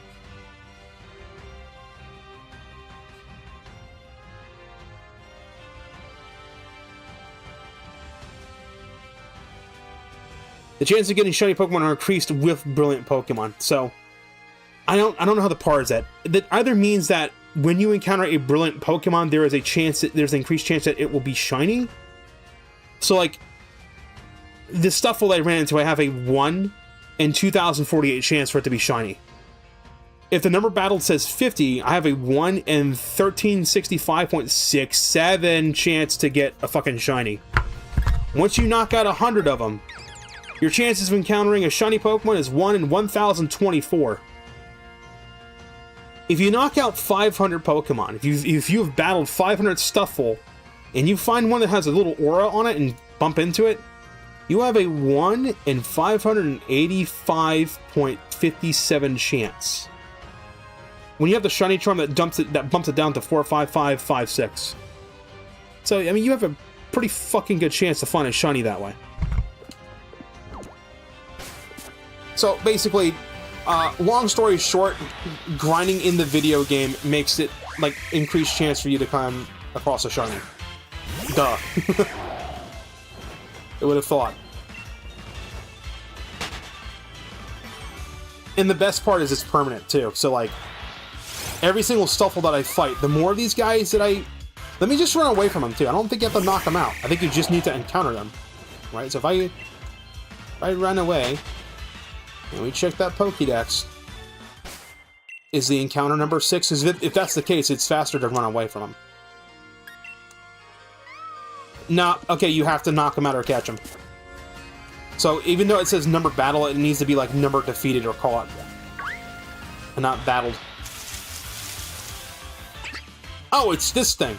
The fucking upside down squid. That you literally have to undock your Switch and turn it upside down and evolve it. It's so stupid, I hate it.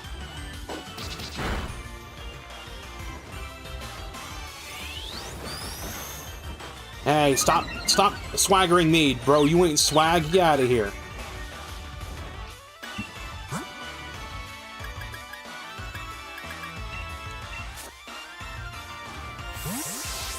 Bro went to my Corvic Knight and went 6-7 and made it mad. Alright, Clover. Time for you to make like a Jigglypuff and put it the fuck to sleep. Go to sleep. Go to sleep. Go to sleep. God damn it, it outspeeds.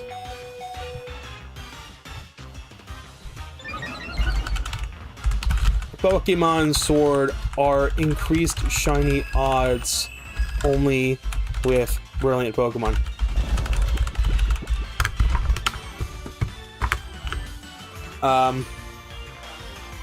Brilliant Pokemon are special wild spawns marked by a golden aura. They have 2 guaranteed maximum IVs and can have an egg move. Main relevance is the increased chance of shiny.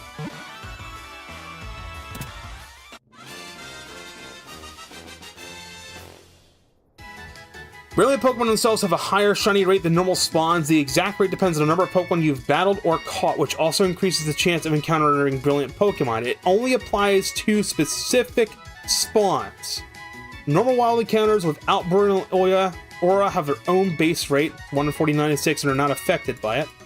The more Pokemon you encounter or capture, the higher the chance of a brilliant Pokemon appearing, and the higher chance of shiny odds. So yeah, it is only it's only with the brilliant Pokemon. It's not with like just in general.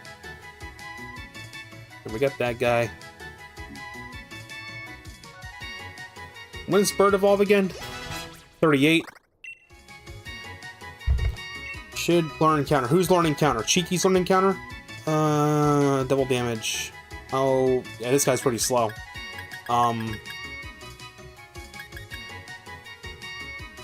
Not gonna lie, I kinda don't like this spit up stockpile thing. So we'll get rid of counter.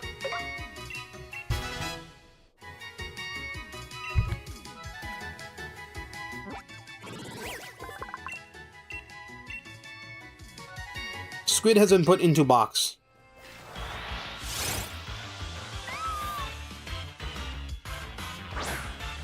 I know another way you can get a Zarude. Play Pokemon Go. Play Pokemon Go and spend money to do the Zarude event when it pops up. Like, Zarude is the only event Pokemon that's literally paywalled. Technically, all the Pokemon are paywalled. If you want to get Mew or Jirachi, getting Mew, non-Japanese Mew, own Pokemon Brilliant Diamond and Shining Pearl, and then have save data for Pokemon Let's Go. Any of them. Let's Go Pikachu or Eevee. Either one. You make it to Floroma Town, there's a guy that just gives you a level 5 Mew. If you want to get Jirachi, you have to have save data for Pokemon Sword or Shield. Either one. Literally fire up the game, get to like the language selection screen, and then close the game. And then you can just get a free Jirachi every time. You can get it, like, you could probably speedrun that shit. They're shiny locked though, so like, don't bother trying to soft reset for them, because every gift Pokemon in that game is shiny locked, even though shiny locking didn't exist until fucking Generation 5, but it's only a faithful remake on the things we want it to be faithful for. At Battle Frontier, no, fuck yourself. Shiny locking removed? Nah, get fucked. Heard another. More teddy bears. I want to point something out about Stuffle. Why does it have a zipper on its ass? Like, I mean, it does. You think I'm lying? I'm not. It's like a stuffed animal that came alive. Oz. Level up Oz. We gotta level up the bird. Joey can... I think it's motion and cry under the Pokedex is where I can spin its model around. Right. So I told you, I'm not joking. Look. Stuffle has a fucking tag on its ass. Like, why? It's literally it's a stuffed animal that came to life. And then, like, let's not forget that Beware just kind of reminds you of Pedo Bear a little bit. Like, you know, he's called Pedo Bear. What's he actually fucking from? He's probably some old Japanese cartoon.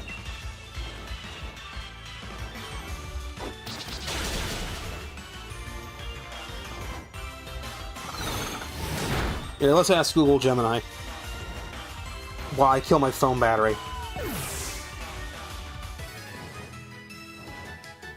What's the origin of the bear that's used in the pedo bear memes on 4chan?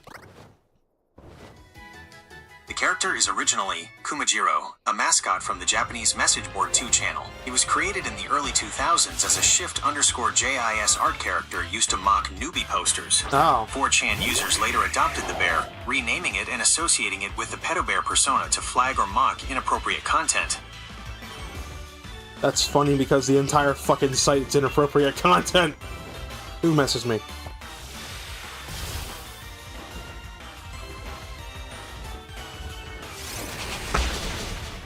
I don't know if I finished my thought about, like, Walmart giving me the wrong size cheese stick. Did I even talk it? Okay, in case I didn't tell that story. All the way back at the beginning of the stream, I was talking about how I picked up my Walmart order and, like, my car battery died and shit, and I had to fucking fix it. And that was a pain in the ass. My Walmart pickup order was just fucking wrong. I ordered a 66 ounce Farm Rich mozzarella sticks because I love them shits, and I wanted the big box of them. I get home, I'm like, huh, I don't remember ordering a 48 ounce one.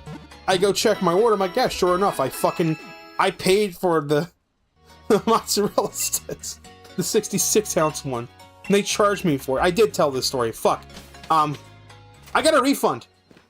Actually got in contact with Walmart support. I'm like, motherfucker, come on. I would have been fine if they just gave me like a $4 refund. Just for the difference between what I paid for and what I got. No, they actually said, you know what, we'll just give you a you don't have to take it back to the store. You can keep it. We'll just give you a refund. So I got a free 48 count mozzarella sticks because some ding-dong at Walmart decided they're going to do an override because they're too fucking lazy. Just to be like, no, it's out of stock. Well, literally all they had to do is, it's out of stock. I'm like, oh, okay, and I'll just pick it up at my place of work. It'll be fine. Nah, they tried to fuck me over. I'm like, oh, you tried to fuck me out of $4. Well, I just fucked you out of 14. Good job. It's fine. Walmart's a $11 bajillion company. They're not gonna go bankrupt because some fool got a refund on mozzarella sticks. It'd be funny though.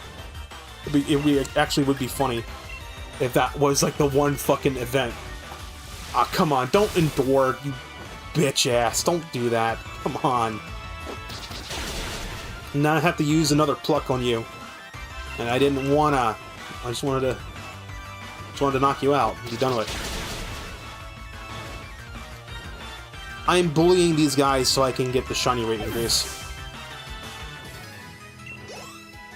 Watts are kind of like a backwards way to get money in this game, too. Like, really backwards. There's way faster ways to grind money in this game. Like, you knock out Brilliant Pokemon, you get Watts for it. You use the Watts to buy items, and you can just vend those items at any Pokemart for money. Although, honestly, just do the Rose Bowl over and over if you want easy money. I think you get like 50,000 Poké-Dollars every time you do the Rose Bowl. So you get a good team and just start sweeping everybody.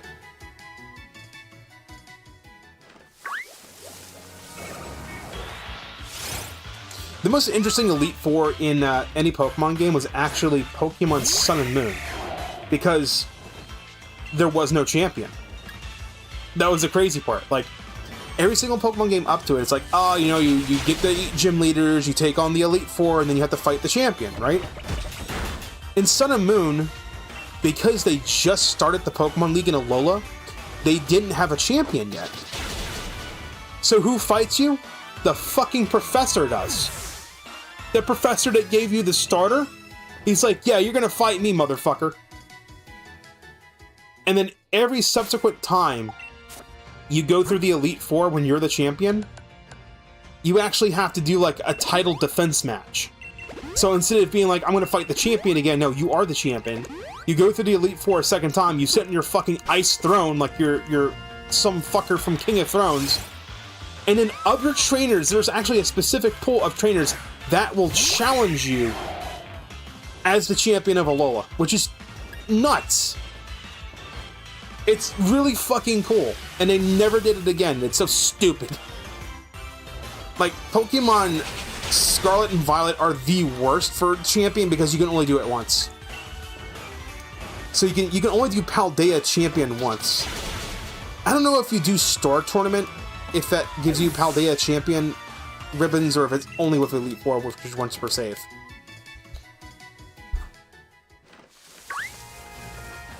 Another teddy bear. Fight the teddy bear. Fight the teddy. Don't expect there to be progress tonight. This is literally just I'm grinding in the video game and just getting stuff off my chest. That's all this stream was, really. I do appreciate the people that came in and chatted, and I think Sky has already left and they've gone to bed. Or they're just lurking, which that's fine too. But I, honest to God, hope things get better for him, dude. That sucks. Fucking being fired from their job at Lowe's on Valentine's Day. It was the middle of March too, so you know that's one of the worst times to lose your job, because then places won't hire till like April or May. And then when places hire in April and May, you're fighting all of the college students that get out of college for the summer and they're trying to get summer jobs.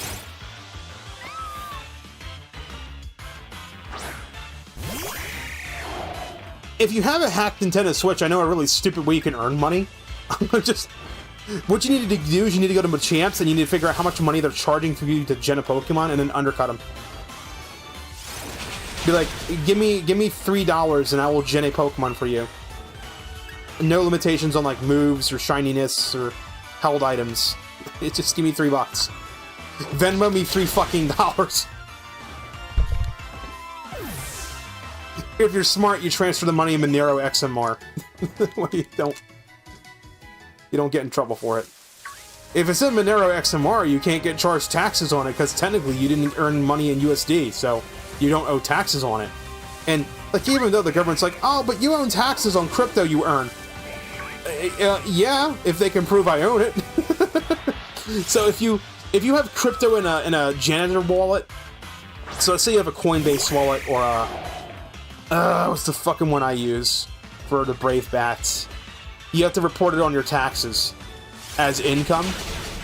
But if you use Monero XMR and you actually have a hardware wallet, it's like a hard drive or a thumb drive or something, and your wallet sits on that thing, and there's no way for the government to fucking ring up Monero XMR and be like, hey, does this motherfucker earn money?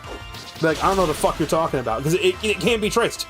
People use Monero for like cybercrime because it can't be traced. It's the way it is.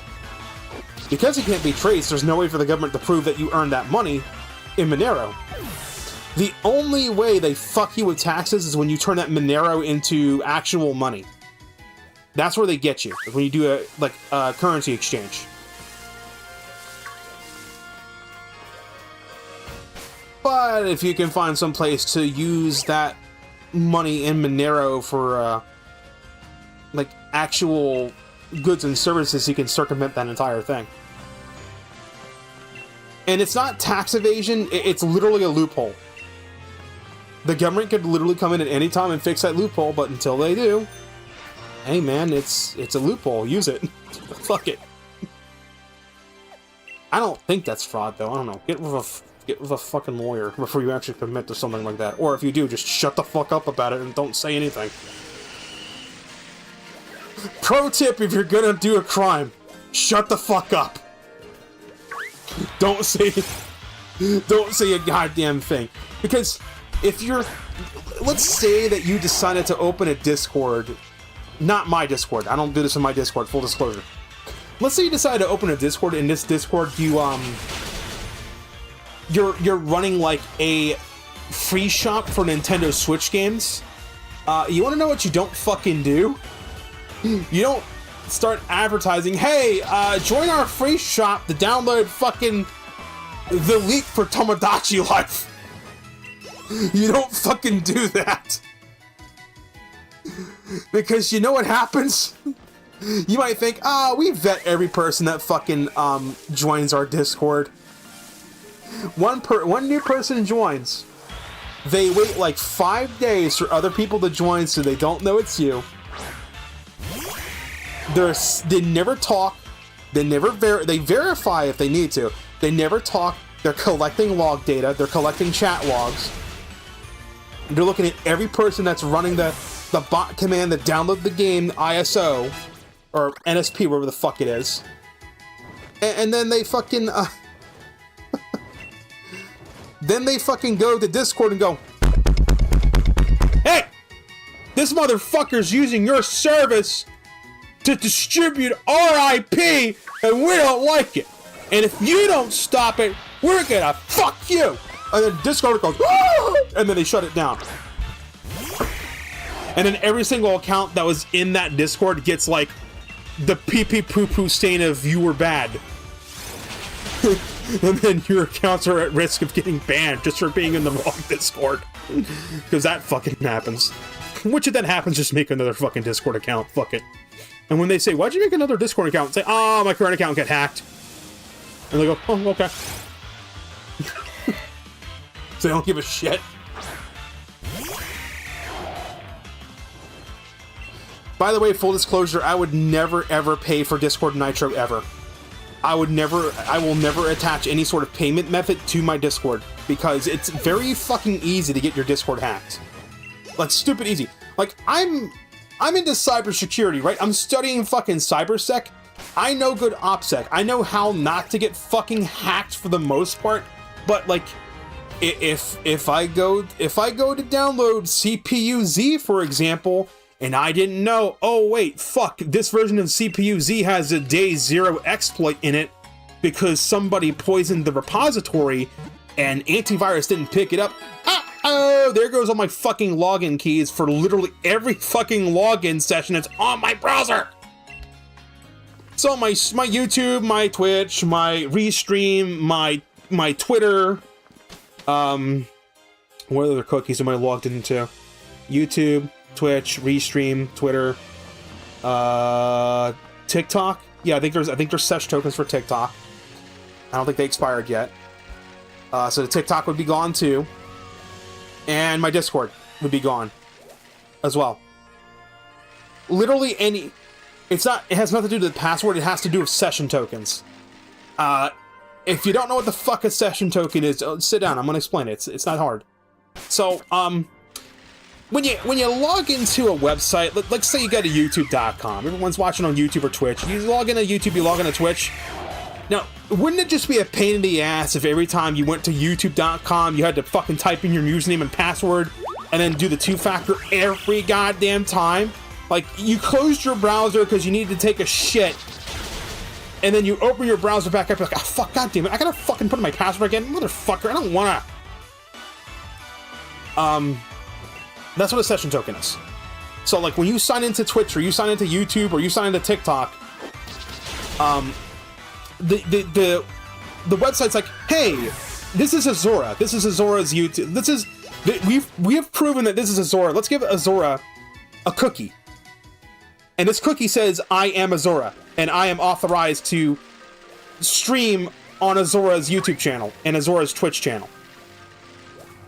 And on Twitch, that cookie expires. It has an expiration date of, like, it turns into a brick and is useless in, like, 1 month. On YouTube, it doesn't seem to have an expiration date. It really should. On Discord, honest to God, the way they're fucking shit with their goddamn, shit, I would say that their fucking shit needs to, first of all, I need to see how you change your password on Discord. Like, really. Every single website I've ever fucking been to, if you want to change your email, or if you want to change your password, or if you want to apply two-factor authentication, you are required to put in your current, even if you're logged in and authenticated, you need to put in your current fucking password. So if someone were to session steal my fucking Discord, oh no, someone stole my session cookies for Discord. Okay, logs into Discord on my phone, goes into settings, log out of all devices, get fucked. And I just sign back in and change my password. Oh noes. Most apps have that functionality, by the way, and usually, if you don't mind signing into all your shit again, I would say once every month, hit that button to make it so that it invalidates all your sessions and just sign back in. That way, if someone did get access to your account, it's like, oh, you don't have it anymore, motherfucker.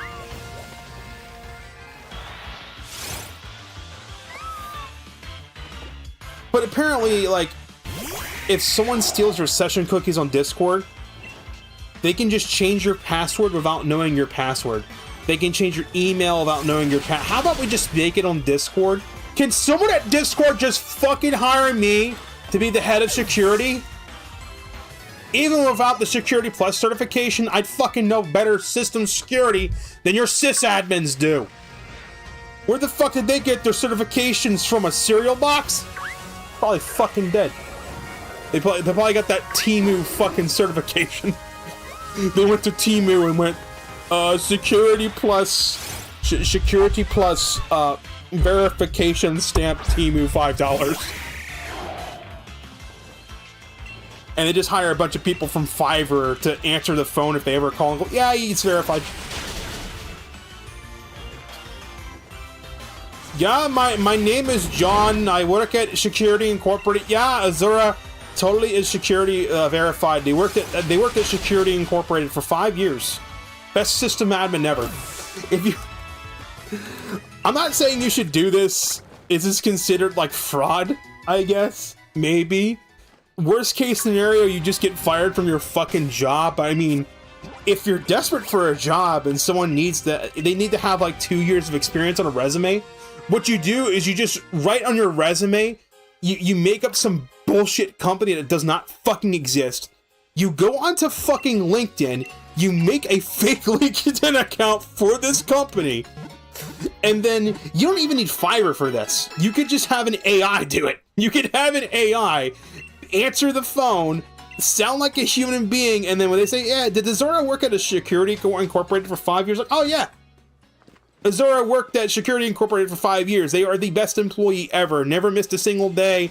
They found a major rootkit exploit in our system before they were able to exfiltrate the data, saving us $11 bajillion.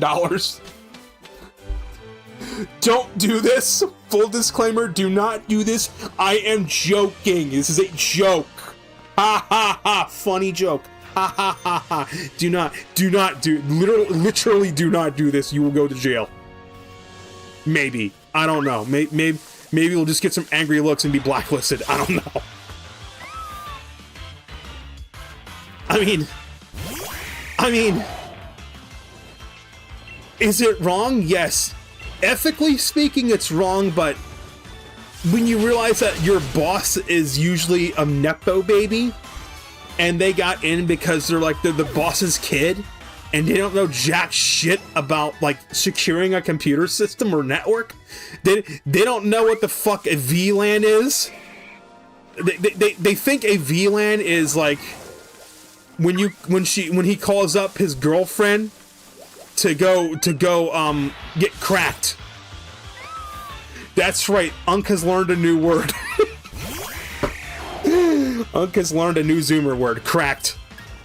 Like, okay, so, like, everyone knows the word cracked usually means, like, something's, like, really fucking good. You know, you're cracked at something, you're, like, really good at it.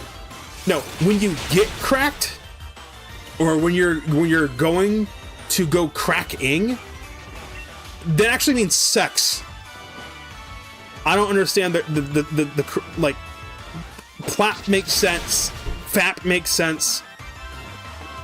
Like, is it just you fuck a bitch so hard you crack her back? Is that where the word comes from? Or they just went, I'm cracked. Like,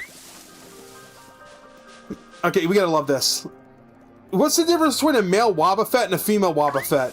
A male Wobbuffet doesn't have, these are all female, fuck. A male Wobbuffet doesn't have lipstick, female Wobbuffet does.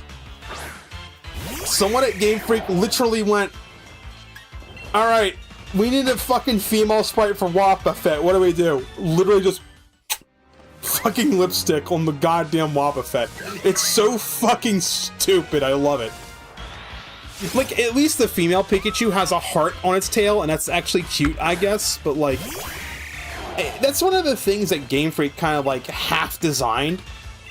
Every single Pokemon is supposed to have like variations based on its gender. Well, I'm sorry, it's biological sex. We're not talking about gender here. I've never seen a transgender Pokemon aside from a couple outliers that it has something to do with how the game is programmed with gender ratios when they evolve. I think what fucking Pokemon does it? There's like a handful of Pokemon that when they evolve, their gender changes from like male to female or female to male, and it had to do with like the gender ratio of the pre-evolution being like equal, but then the gender ratio of like the next step up was lower or something, and it's like the personality value determined its gender or some shit.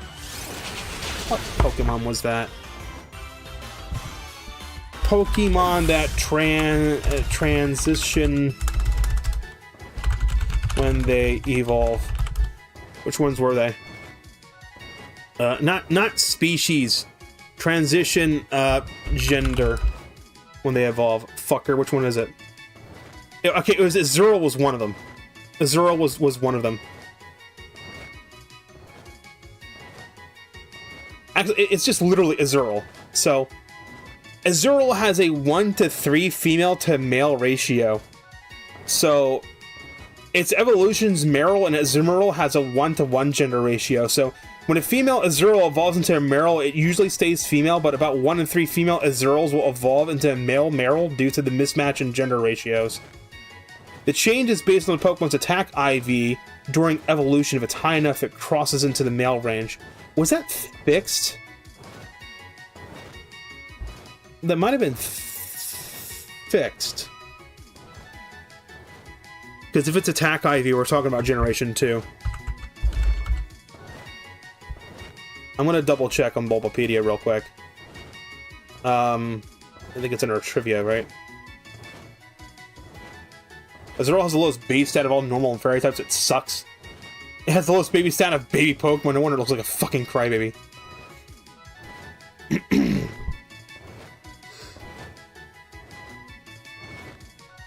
Polkadots are known in Japan as Muzutama, literally meaning water balls. Explains why it's known as the polka dot Pokemon. Okay, no, they fixed it. Prior to Generation 6, so it's Mega Ruby, Alpha Sapphire, Sword, X and Y, Azurill's gender ratio did not match its evolved forms, and its evolution is not dependent on gender, being 75% female of the time, while Meryl and Azumarill were 50-50. 1 out of 3 evolves into a male Meryl, depending on the last bite of its personality value. Azurill is the only Pokemon to do this. From Generation 6 onward, Azurill retains its gender upon evolving, despite the gender ratio still differing. In the Pokewalker, a Pokemon's gender is already set. Azurill found in the device are assigned a gender personality value that falls in 25% chance. All Azurill found in the device are assigned a gender personality value that falls in the 25% chance to change gender upon evolving.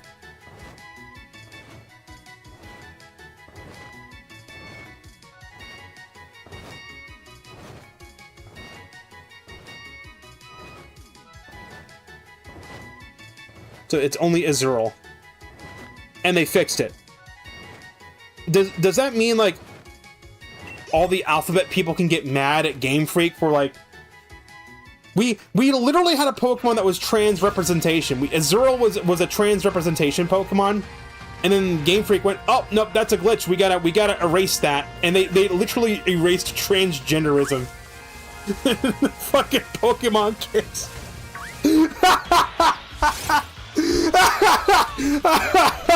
Oh no, they fucked up. They should have just left that as... They literally should have just left that as a quirk. They would have been like, yeah, you know, your Azurill changes gender because it's 1 in every 3 Azurill are actually transgender.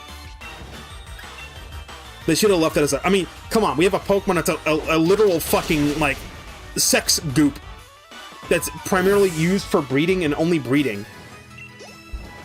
Why can't we have a transgender Pokemon?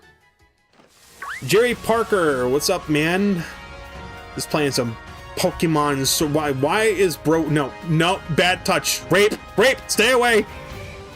This is what I get for playing as the girl. I have the fucking muscular, manly Pokemon trying to touch that booty. Nope, stay away. Stay away from me. Get away from me. Get away from me. Holy shit. How's it going, dude? In case you just came in and you're curious, like, what the fuck am I talking about?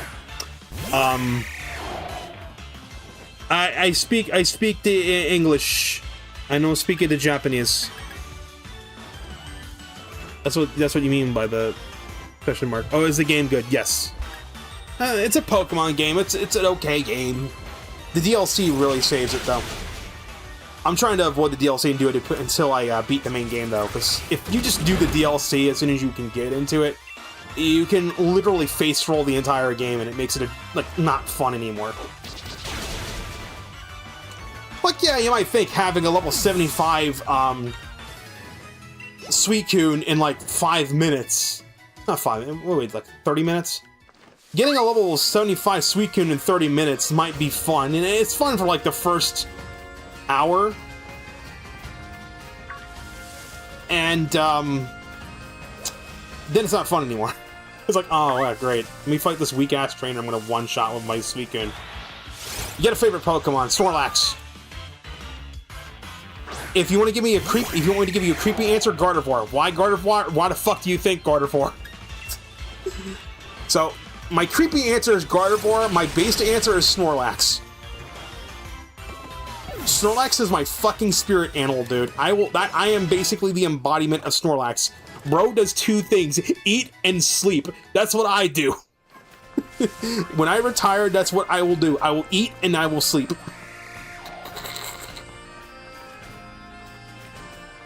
I need to... How high level is that Snorlax? Can I catch him yet? Where's the Pokeball guy? There's a Pokeball vendor. Where the fuck is Pokeball vendor at? Lot trader. Doesn't tell me what they trade with. I think it was near East Lake Axwell is where I can trade for Pokeballs. It's this guy, right? Spend my watts. What do we got? Repeat ball. That's caca. Get out of here. Ugh. Every time I eat McDonald's, dude, I get hiccups. I eat my food too fast.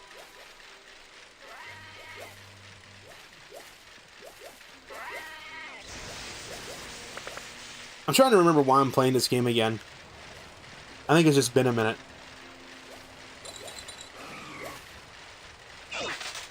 Also, fucking ugly low texture tree, by the way. Which, I don't even think it's low texture, I think it's just the type of tree that it is. Oh, there's Delibird out today. That's a camping guy. There's like one trainer that constantly respawns you can fight over and over and get money. Something else you can do in this game is like, unlike Pokemon Scarlet and Violet where you only have a limited number of raids each day, you can do all the raids. When you knock out all the raids in the wild area, they respawn. That's water type. Switch Pokemon. Give me Zuni. I have Pokeball so I can shiny check it, right? Alright, don't invite others. Come on, it's a 2-star. Not that hard. I didn't even customize my characters, I just don't give a shit. At least in this game, my character can wear a dress and not gangsta shorts. Hey yo, when the fuck did the AI get cracked in this game? Hold on. I remember them being shit. Alright, max lightning, 1 turn. It's literally gonna be a 1-turner. It's over. I have pushed the I win button.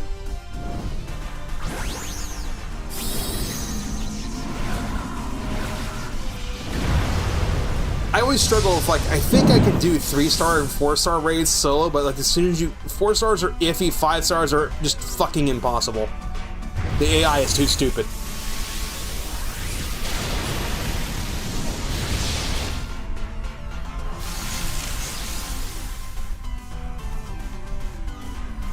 Dang it, I was hoping this was a cute-voiced petite girl VTuber. Nah, it's not. Too bad, so sad. Stick a Pokeball in it. Come on. Throw a ball at it. Ball it.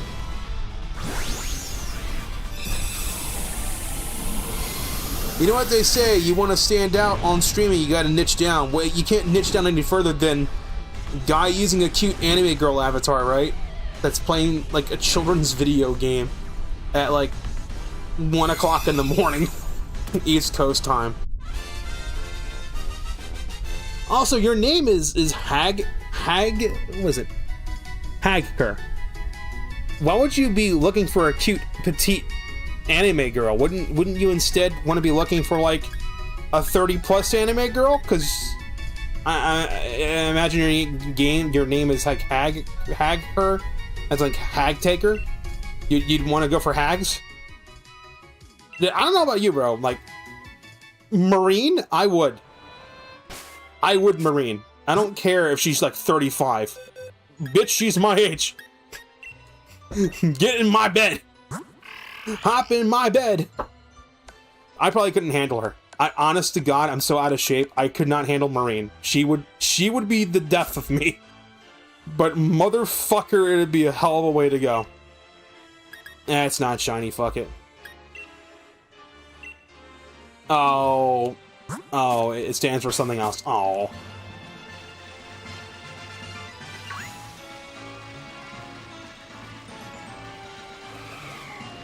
I hope Fuwawa's doing well. I know poor Mokoko has been streaming alone because Fuwawa's in the hospital in recovery she had some sort of surgery.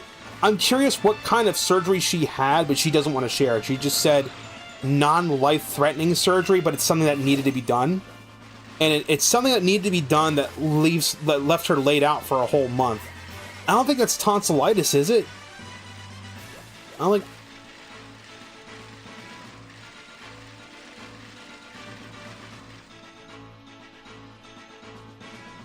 long is recovery for tonsillitis? Recovery usually takes 7 to 10 days. Okay, no, it's not tonsillitis. It's not tonsillitis because that's only like a week. Unless she did go into surgery and then use like the surgery to beg cover to give her a whole month off for other reasons. I think it's a little bit strange though that like Fuwamoko, I believe they were Canadian. They lived in Canada, and then they decided to move to Japan. I wonder how well they adjusted there. I wonder if they got after. It's really shitty. Like they moved to Japan. They like this one donut shop called Mr. Donut. There's still like another Mr. Donut location, but like the one that's closest to where they were at closed the fuck down, and I'm like, dude, I would be fucking heartbroken. I'm like, oh man, I want to move to this country. My favorite fucking pizza buffet place is right down the road, and they're like, nah, we're gonna go bankrupt, get fucked. I'm like, I'm gonna seppuku now. Damn it. Where's the kitchen knife? Okay, now that would actually be a bit extreme. I'm joking, dude. I would not seppuku over a pizza place closing. I'd be a little bit sad about it. That's about it. Did you guys hear that? Pipkin Pippa, her pet bunny, sheet metal, fucking died. Pipkin Pippa went on vacation in Japan, and she did the responsible thing and found someone to take care of her pet rabbit. Well, the person that was in charge of taking care of sheet metal did a real sheet fucking job. Sheet metal got sick, and the caretaker's like, I don't know what the fuck to do. Instead of just take them to the fucking vet and then build Pippa. So they just let sheet metal die, and then Pippa comes back and she's like, where's sheet metal? Where's my rabbit? And they're like, oh yeah. The rabbit, it died.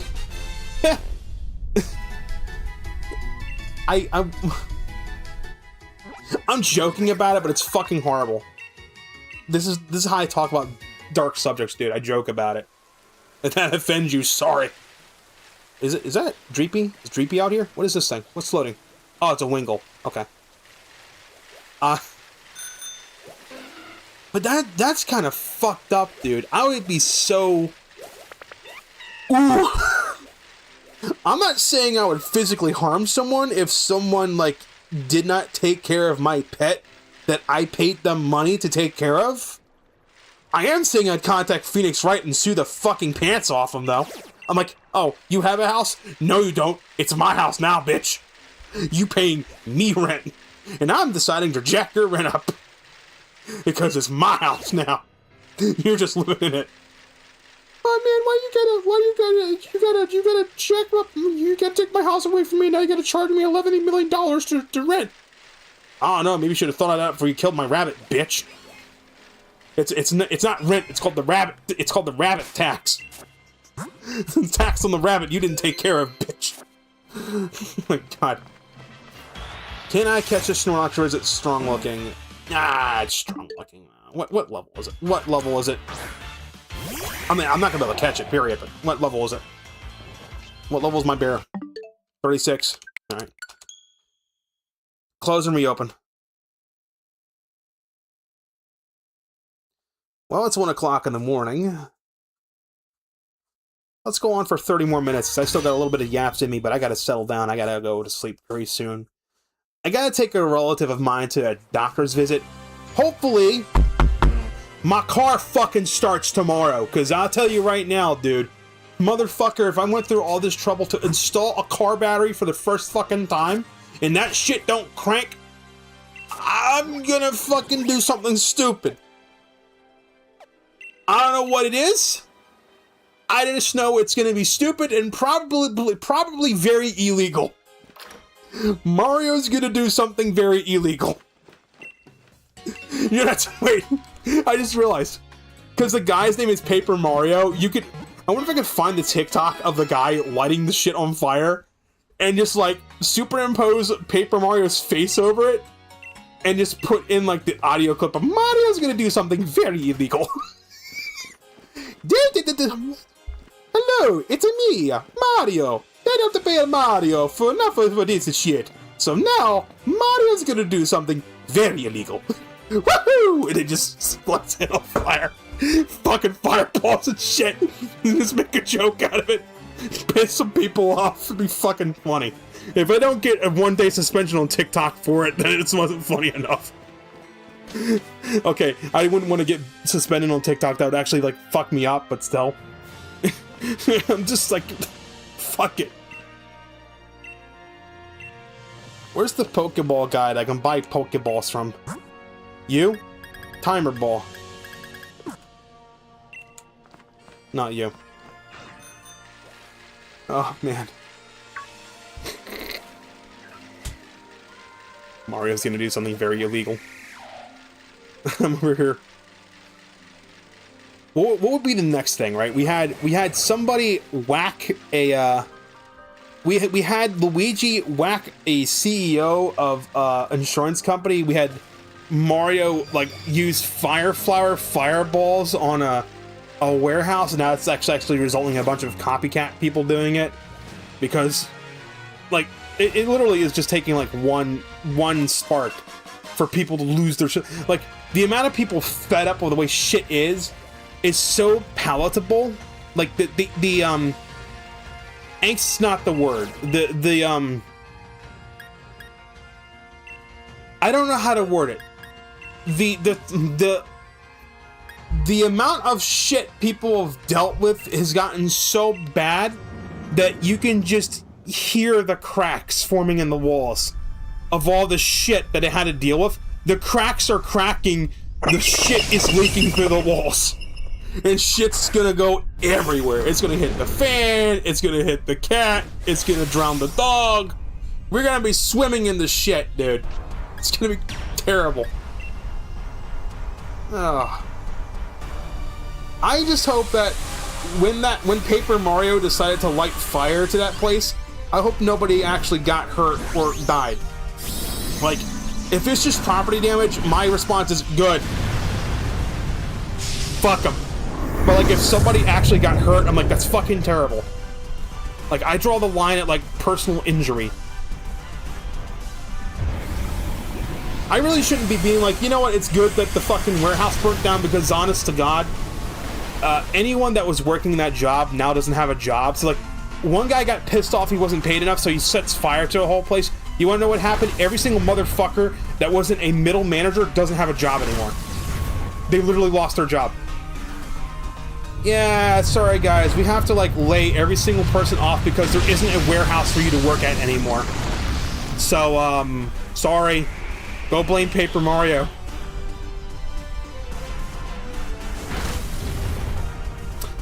Oh wait, that's a Sun and Moon Pokemon, like the one that's the anchor.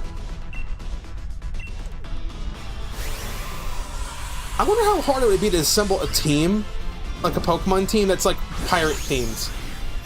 Okay, the ghost Pokemon that looks like an anchor with a ship wheel, that's one. What are some other pirate-y Pokemon? There's shout out to Parrot. Okay, that's two. I guess you could say Machoke, usually a sailor. Like maybe like a Alolan Machoke if it has an eye patch. Maybe Salazzle? Not Salandit. Salandit has the bandit thing. That looks like a pirate. What are some Pokemon that would look like pirates? Give me Pokemon DB right now. Hang on, we're doing a thing. Welcome to the stream, ladies and gentlemen. It's a stream of consciousness with Pokemon gameplay in the background. Pokédex. I want all Pokemon. What are Pokemon that look like? Oh, we can't do this on grid view. I'm just looking for Pokemon that look piratey. I want pirate, swashbuckling looking Pokemon. I mean, Raichu's got a surfboard. That's not really piratey though. That doesn't really strike me as pirate. Meowth. Okay, Berserker. This one's a bit of a stretch. Berserker, not because it's a pirate, but because it's like a Viking. And a Viking is just basically a pirate, but Nordic. So it's a pirate. It's a northern pirate. Instead of a Caribbean pirate, it's a northern pirate. They kind of do the same thing. What other Pokemon might be piratey looking? I mean, we got Chatot the parrot.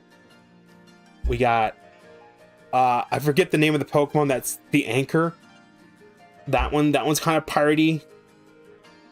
What other ones do we have? I'm looking. I get like 1,000 Pokemon to fucking go through. Would Gyarados be piratey? Leviathan, it's pirate adjacent. Okay, so Gyarados would be one.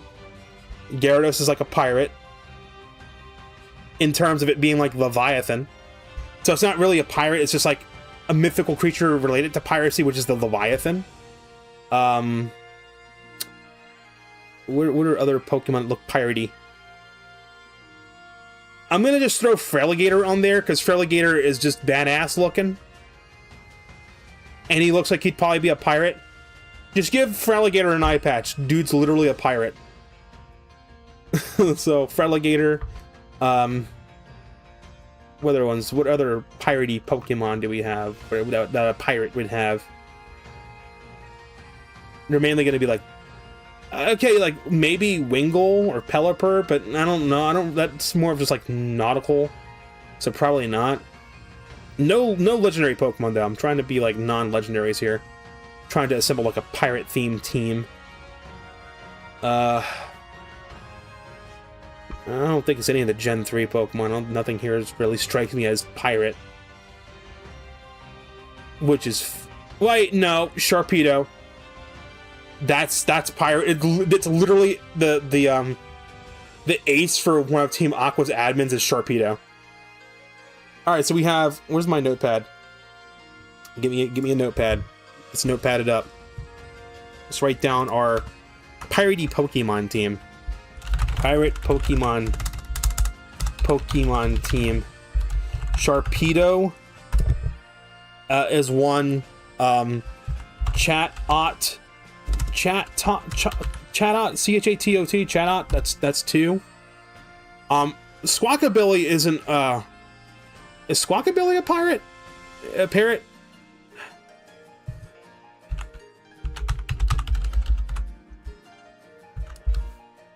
Is that a parrot, or is that like something else, like a cockatoo? No, Squawkabilly is literally a fucking parrot as well. So we can get like a blue Squawkabilly. But I mean, Squawkabilly strikes me more of like a greaseball Pokemon, because it's got the pompadour. It's like, hey, what's up? Hey, what you talking about? Hey, what's going on? Hey, forget about it. You know, it's like, hey, what's going on? It's just a bunch of guys. Yeah, nothing weird going on here. Just a bunch of guys. That's what I think of Squawkabilly. All right, Whalmer, probably not. Not really pirated themed. Whiscash, Clawdont. Melodic, no. It's more majestic. Do we have a... Oh, wait. I just thought of one. Gimme Ghoul / Golden Go. Gimme Ghoul is literally a treasure chest gimmick, and Golden Go is literally like made of gold doubloons. That's pretty piratey. You know, he's literally the treasure. So you get Charpedo, Chatot, a blue Squawkabilly, Gimme Ghoul, or Golden Go. Either one works. What else do we have? We need to have more pirate-looking Pokemon. They need to fit the pirate. They don't necessarily have to be a water type. They just need to fit the pirate aesthetic. Of like, if you were to battle a pirate, what Pokemon would they have? I mean, having some flying types is beneficial. Having a Sharpedo, those fuckers are fast as fuck. A Weasel and Floatzel feel like they'd be more like a lifeguard or coast guard Pokemon, because it's like it literally has a flotation device. Yeah, you know what? It's not a water type Pokemon, but it's a shark. Garchomp. Okay, so Sharpedo, Chatot, Blue Squawkabilly, Gimme Ghoul or Golden Go, Garchomp. That's 5. We need one more. And that Garchomp actually puts a Mega on our team too, which is pretty nice. I need one more piratey Pokemon that's like a pirate. That gives me the pirate. Chat, any ideas on pirate Pokemon that's like a pirate? Like, yer her, I'm a pirate. Arr, I'm Long John Dilver. I'm Long Dong Silver. Here's the Pokemons I'm using. It can't be a legendary or a mythical. It has to be like it can be a starter. It can be a pseudo-legendary. If you can breed it, it's on the table. Basically. Except Manaphy. That one doesn't count. That one does not count. That's the only one that's the exception. Piratey. Sock and Throw, maybe. Those are like fighting, like, sumo wrestlers. Maybe not. Urshifu would probably be a no. Basculegion, maybe. Yeah, you know, yeah, I could see a Basculegion being one. That's pretty badass looking. It's like a ghost. It's a ghost fish. And it's vengeful. It's a vengeful spirit. So it'd be like all the comrades that fell in battle turn into Basculegion. So I'm thinking about Basculegion. That's a maybe. I'm scrolling through the list. The reason I'm scrolling through the list is because there's like 1,000 Pokemon. I can't remember fucking all of them.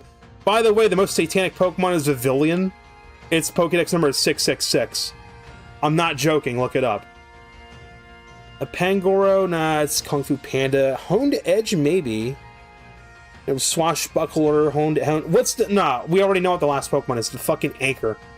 What was the name of the Anchor Pokemon? We already have it. We already have our last one. It's the one that's the Anchor. That was Alola. There's Turnbake, Picky Peck, Toucannon,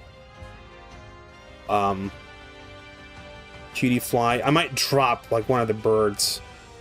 Chatot or Squawkabilly. I don't know which one's got a better move pool. Probably, I think Squawkabilly would probably be a little better than Chatot. Even though Chatot has the mimicry move, which makes you feel more like a pirate. What was its stupid fucking name? How do I pronounce it? It's D-H-E-L-M-I... Delmise? Like, delve and demise. Delmise. I'm gonna drop Chatot. I'm gonna keep Squawkabilly. Alright, so Delmise. D-H-E-L-M-I-S-E. Delmise. Sharpedo, Blue Squawkabilly, Gimme Goal or Golden Go. Either one. That's using up one slot. Garchomp and Delmise. The literal fucking anchor Pokemon. You can't get more pirate than that. It's literally a ship anchor and a ship's wheel. You can't get any more piratey. No Ultra Beasts, because Ultra Beasts aren't Pokemon. They're aliens that just happen to share Pokemon DNA that we can stick in a ball. So none of that shit. Cramorant, Aracuda, Barrascuda, probably not. Sizzlipede, Hatina, Sinistee, Grapploct, Clobopus, and Grapploct. Yeah, okay, yeah, no, yeah. Grapploct. I'm gonna share my logic behind that one. Grapploct. So we have Sharpedo, Sharks, Shark Food, hoo-ha! We have Blue Squawkabilly, probably want a cracker. We got Gimme Ghoul / Golden Go. It's literally the treasure chest. It's Pirate's Booty. We got Garchomp. It's the other shark. We got the sea shark and the land shark. We got Delmise, the ship's anchor takes you down to Davy Jones, and we got Grapploct, which is literally the Kraken. Like it's an octopus. It's an octopus that can beat the fuck out of you. It's the Kraken. Well, wait, isn't the Kraken a squid? Was the Kraken a squid? Was the Kraken a squid? No, it's a squid or octopus. Is the Kraken a squid or octopus? Which one is it? Most likely a squid. Fuck. Okay. Clobopus, nice knowing you. Grapploct, nice knowing you. You're off the team. You're not the Kraken. Malamar. The fucking squid Pokemon. It's psychedelic and shit. And it's got a really cool Mega. It looks like Mega Mind. And it's a dark type too, which kind of fits into the whole theme. So we have two ghost types. We have a steel type. We have a ground dragon type. We have a dark psychic type. And a normal type. Pretty good squad. Are those in, I think some of those aren't in Pokemon Champions, though. That's the only shitty part. The question is, like, Gimme Ghoul or Golden Go. Which one would you have on the team? If you had to pick one. If I'm gonna go, like, pure evolution-wise, Golden Go. It's literally gold. It's like Midas or something. Sharpedo, Squawkabilly, Golden Go, Garchomp, Delmise, and Malamar. If you don't know what the fuck Delmise is, I don't even know it's in the Pokedex. We saw it on, like, one of the AI had it. Okay, it looks like AI's Pokemon don't come up in the dex. Delmise was the fucking anchor. The Pokemon that looked like a fucking anchor. That you get fucked with. You know, fucked with an anchor. That's... I bet you nobody here fucking listens to Ailstorm. You have no idea what the fuck I'm referencing. There is a song called Fucked with an Anchor. And it's like 2 minutes long. And a fun game to play is to, like, play Fucked with an Anchor in public, but, like, censor it every time they say a swear. It's like 90% of the song is swears. No one ever says a racial slur. You just say fuck and wanker and anchor and balls. And cunt. Because, you know, they're Norwegian or some shit. They're gonna say cunt.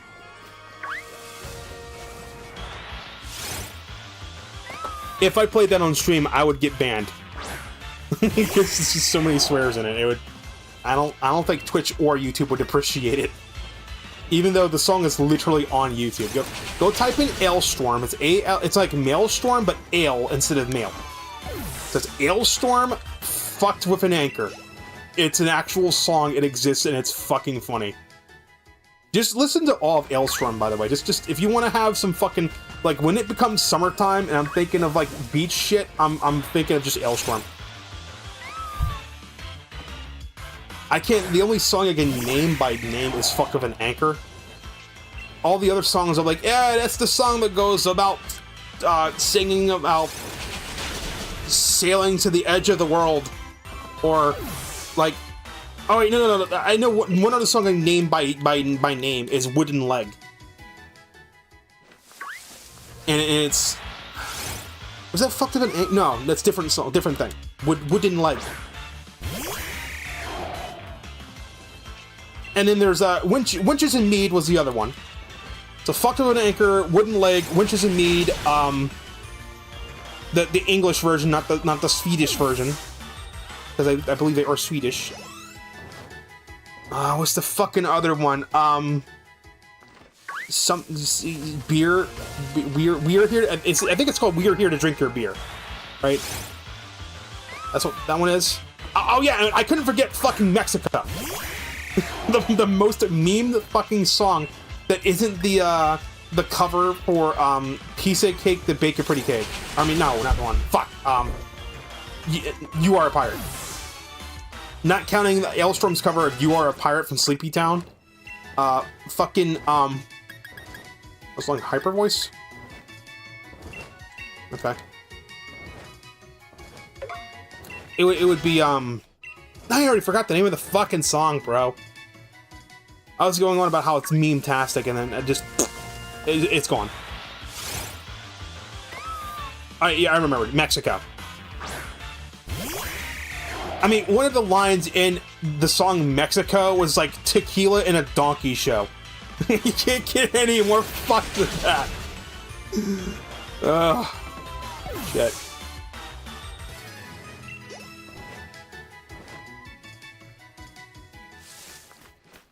Just real good fucking pirate metal just to thrash to.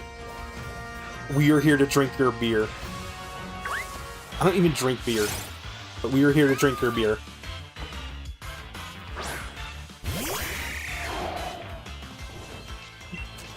Like, the duality of Azura. I will listen to Ailstorm, and most of their shit is just like... They're just making up pirate songs. And it's basically like...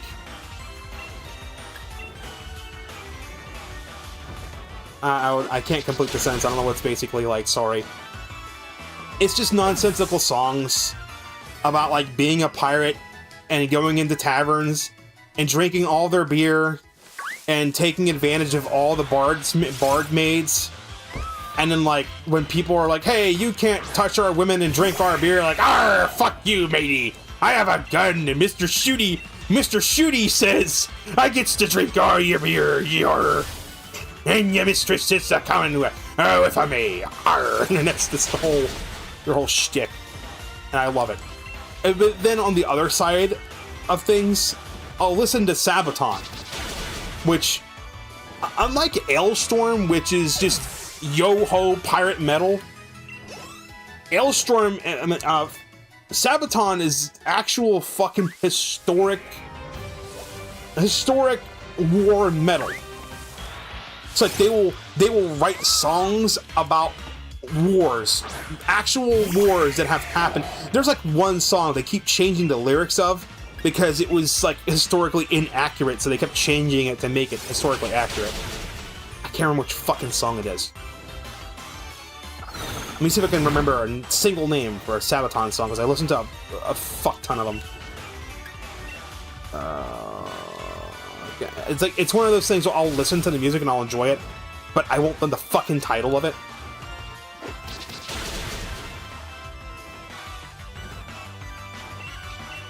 But like, if I'm having a rough day at work and I'm just like feeling like shit, I listen to Sabaton and I just like visualize like men going to fucking war and just like being in the trenches and the shit, getting shot at and getting blown up, and they're like, you know, we're getting shot at, we're getting blown up, I'm holding like a quarter of my fucking friend in my arms and he's dying. His entrails are everywhere.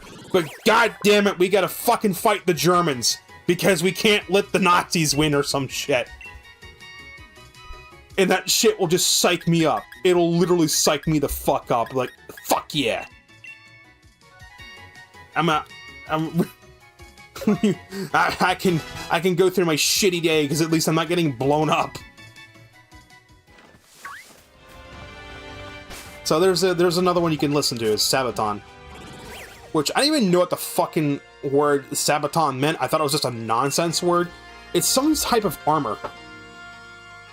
That's what it is. I remember the fuck. What is a Sabaton? I honest to God thought the name of the band was called Sebastian. Because I'm stupid. But no, it's Sabaton is the name of it. I can't think of a single fucking name.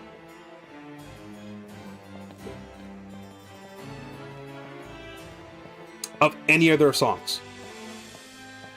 Other than, like, Christmas Truce. Is the only one I can think of. I listened to that, like, 2 or 3 years ago. 2 or 3 Christmases ago. I just put earphones in.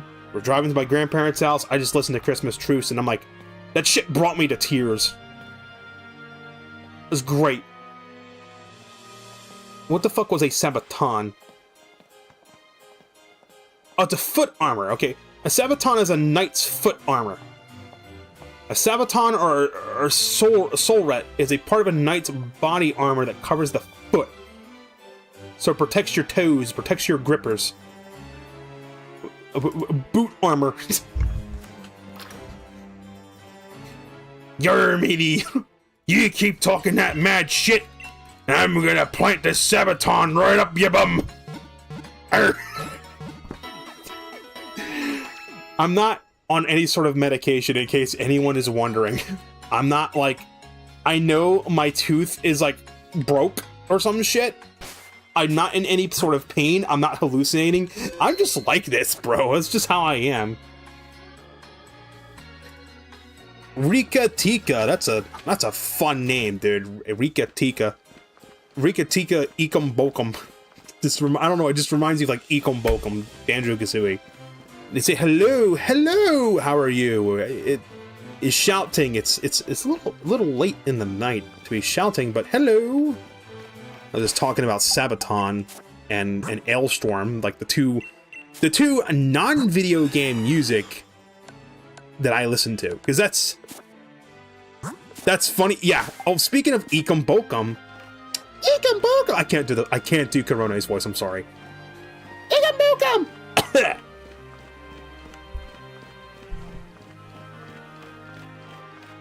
Dude, Banjo fucking Kazooie. It's on Switch Online. I started a playthrough of it and just never finished it.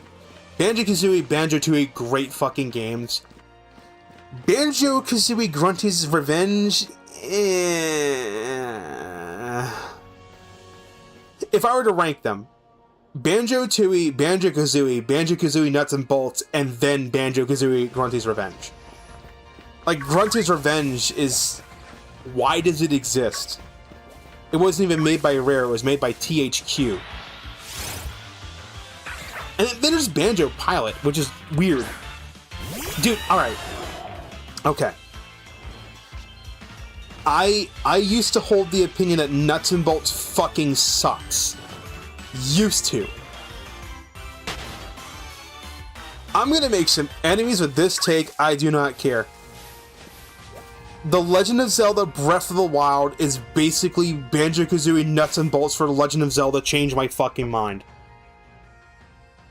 I know I'm gonna pause the game, I gotta rationalize this, okay? So, in Banjo-Kazooie Nuts and Bolts, the entire game is centered around you are presented with a challenge. Some challenges, they give you a vehicle that you're required to use, and the challenge is just a skill challenge.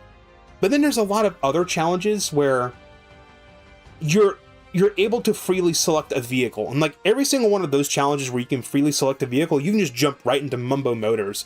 And you can go, this challenge needs me to pick up a thing and get it from point A to point B. and I have to go over, like, I can drive there and it'll take longer.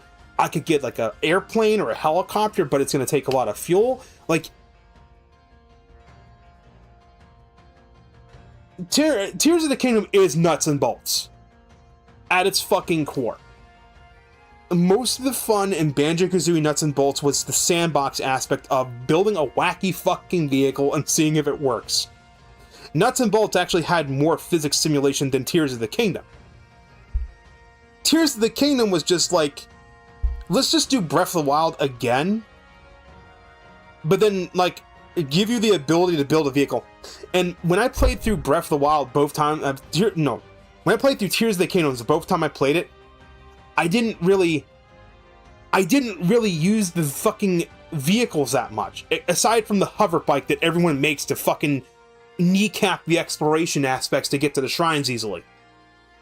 I keep forgetting that when I'm fighting bosses, I can literally just construct a vehicle. Like, every boss except the final boss, you can construct a machine, a vehicle to trivialize it. Oh no, there's a Gluck there, and it's going to kill me? Option 1, go through the story and charge at it with, like, the 5 spirits you have. Option 2, build a fucking Gundam. You can do that. I have seen people do that. I have seen people build a literal Gundam in the game that launches a fucking hovering thingy in the air that fires rockets. I have seen people build fucking pickup trucks, or not. I've seen people build fucking, like, freight trucks, and they'll carry logs like they're a fucking trucker. I have seen people build, like, aircraft carriers. I have seen people build pirate ships. I have seen people build fucking flying battery zone from Sonic 3 and Knuckles, complete with fucking depth charges or bombs or whatnot. You are so great to talk to. Love your voice, by the way. Hey man, thanks, dude. Want me to? Nah. I was gonna say, want me to give you a Slurpee? Nah, I ain't gay. Not gay. No homo. But I mean, really, Nuts and Bolts and Tears of the Kingdom are basically the same game. The only difference was Banjo-Kazooie Nuts and Bolts was like, I don't know what went wrong there. See, because Tears of the Kingdom, I think what happened, here's what needed to happen, right? Legend of Zelda Breath of the Wild happened before Tears of the Kingdom. So Breath of the Wild established the sandbox Zelda, right? So we know what a sandbox Zelda is, right? Banjo-Kazooie Nuts and Bolts jumped from, like, small levels to medium levels to, like, sandbox levels, but you use a vehicle. If we went from, like, Banjo-Kazooie, Banjo-Tooie, and then we had a Banjo 3E,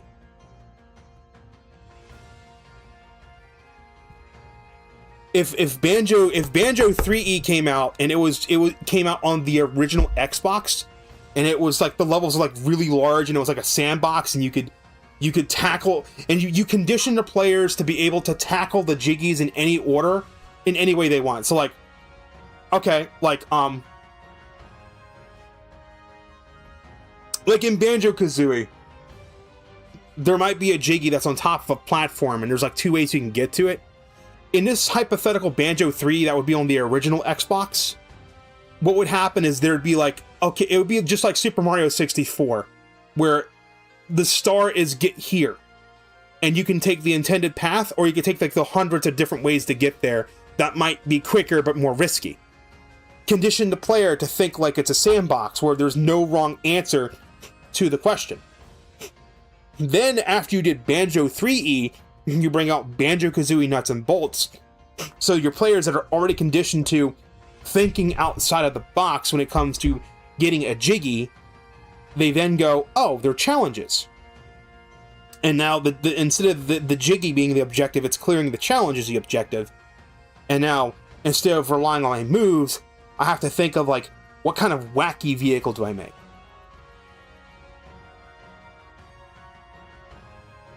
And I think that's actually why Tears of the Kingdom did better than Nuts and Bolts. See, Nuts and Bolts would be Legend of Zelda Tears of the Kingdom if the only power you had in Tears of the Kingdom was the Ultra Hand and the auto build abilities. But you have the time reversal ability. You have the Ascend ability. You have the... Fuck, what are the other ones? Fusion. Fusion. I got it mixed up with Ultra Hands. It's time reverse, Ascend, and Fusion. And then it was Ultra Hand and auto build, right? Those are the abilities. I'm not missing one. I might be missing one. Whatever.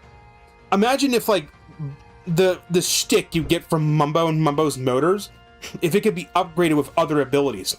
So you could have some on-foot abilities. Like, oh no, I fucked up my vehicle and it slipped over and it's all the way over here. Imagine if you had the ability to just recall it. Like, whoop, and it comes right back to you. Imagine if you had the ability to, like, fuse things together and just, like, fucking fling it at shit. I'm just literally stealing from Tears of the Kingdom, but if we had some extra abilities that we could use alongside the vehicles, that probably would have made the game a little more fun. And then if we had some on-foot challenges aside from just vehicles, instead of just focusing on the vehicles entirely, they varied it out a little bit. Honest to God, if they made like 1 or 2 challenges in Banjo-Kazooie Nuts and Bolts where it was a traditional Banjo level in like a smaller environment, then maybe that would have gone better. Like, you go to like a log, put you in a simulation, and you're given all of your abilities from the past game, and you could have done that. The game did have a multiplayer mode, but the multiplayer mode was... you just fuck around in Mumbo's motors. That's all it was. There was no, like, ability to do, extra challenge. One thing that would have saved Banjo-Kazooie Nuts and Bolts. Here's what would have saved it, right? Easiest thing to implement. Make a Twisted Metal game mode, right? You already have the ability to make vehicles and shit. Take that and go all the way with it. Make it so you can build whatever fucking vehicle you want. And then you go and you send it into the Thunderdome. Log's fucking Thunderdome. And then you would build a wacky contraption and you try to, like, be the last vehicle standing. That would have saved Banjo-Kazooie Nuts and Bolts right the fuck there if they leaned into that. Because then people would have went, oh, these vehicles suck, to how do I make a good vehicle? How do I build it right so I can fucking, like, come up with the perfect meta to, like, dominate online? That probably would have saved it. But unfortunately, they didn't have me on the team. Because I was still, like, a little tism-tastic kid in middle school, high school when it came out, so I couldn't bend their ear and be like, make a Twisted Metal online game mode. Just literally put, like, other players with their custom vehicles into Thunderdome. And just think like Diddy Kong Racing's battle mode, but, like, Twisted Metal. Boom. But now it's too late. Now the only games that Rare wants to make is probably the best pirate game ever if you have some friends to play it with. I don't have any friends to play it with, right? I would probably be playing that.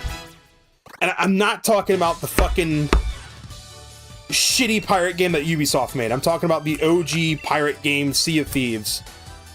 It's literally a game where Sea of Thieves is a big, like, I don't know if you call it a massively multiplayer online game or what.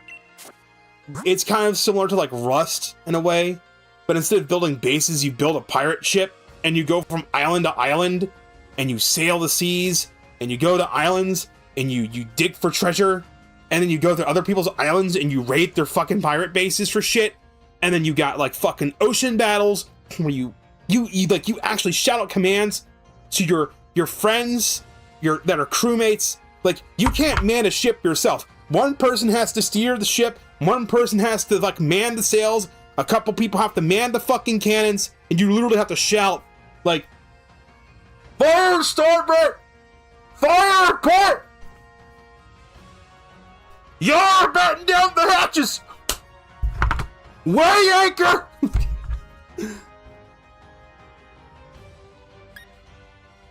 Old rare is gone.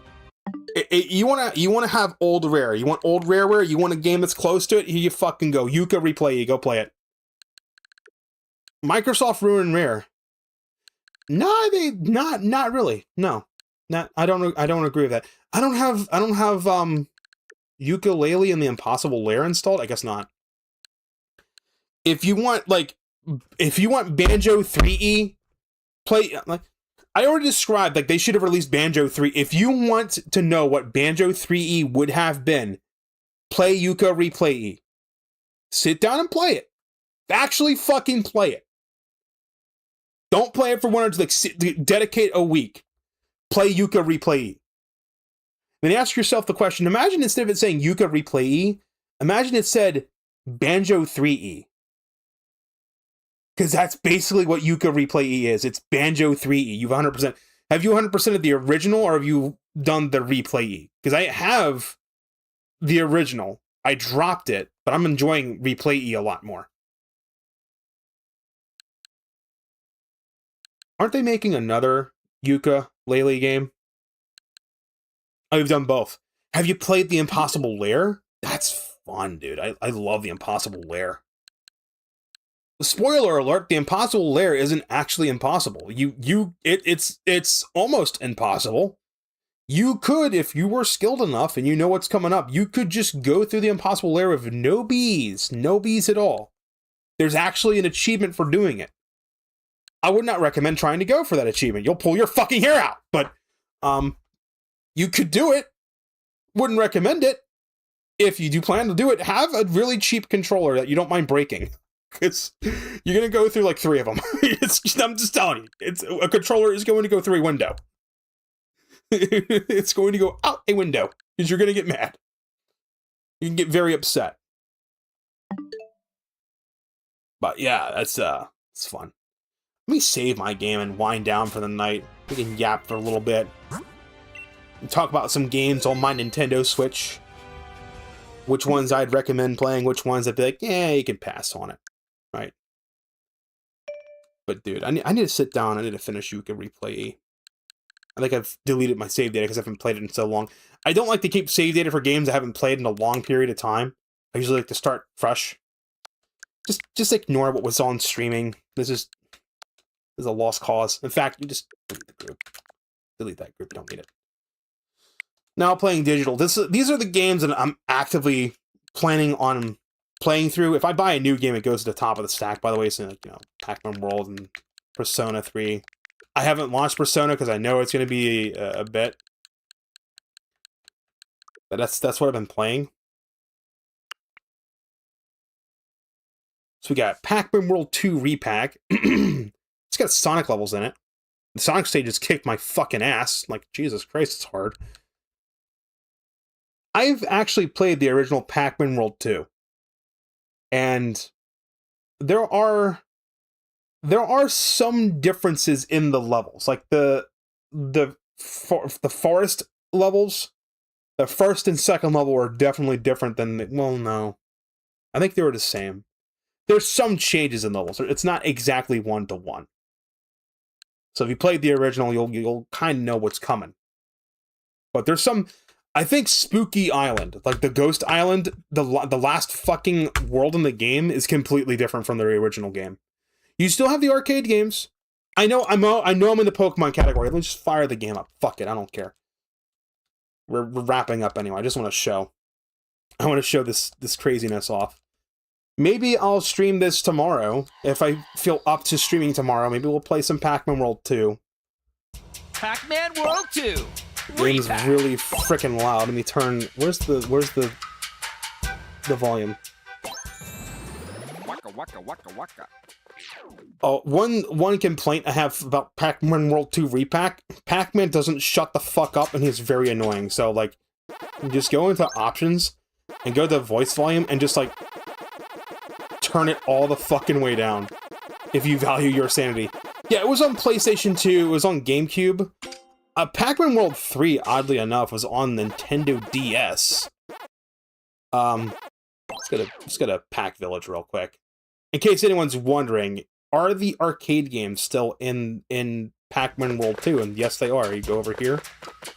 I've got the original Pac-Man unlocked. I'm absolute pants at it. I'm not good at it at all. We got like the score of 7,000. I got to like the second fucking level.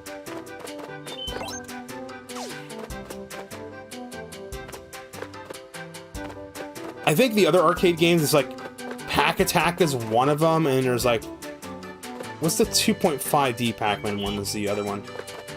But this is how you get into the Sonic levels, so we can just go into like the Pack Village. Let me just show a little bit of one of the Sonic levels. Just go to the Sonic stages.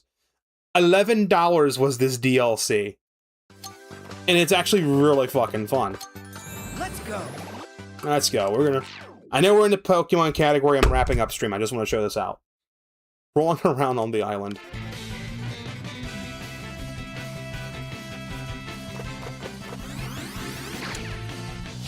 I start playing this shit and I think I'm playing Sonic.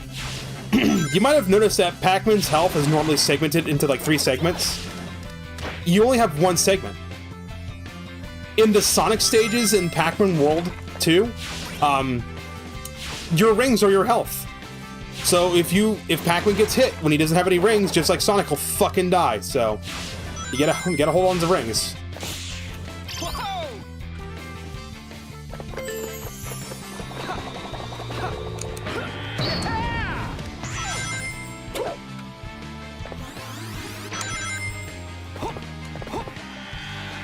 Ah, shit. Fuck. I missed the thing. I missed the fucking thing. God damn it. I missed the... How did I miss the ring, dude?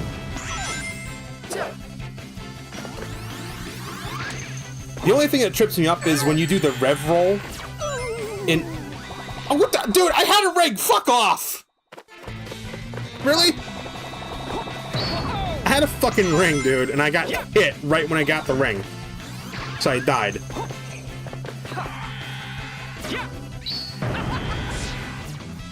That's what I meant to do.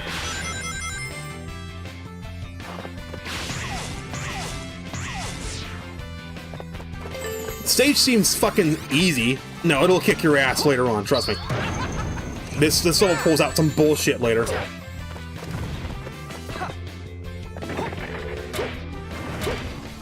The fucking Buzz Bombers, though, their hitbox is a lot larger than their model is. So it kind of fucks me up. I'm over here thinking I'm not gonna connect. But I will.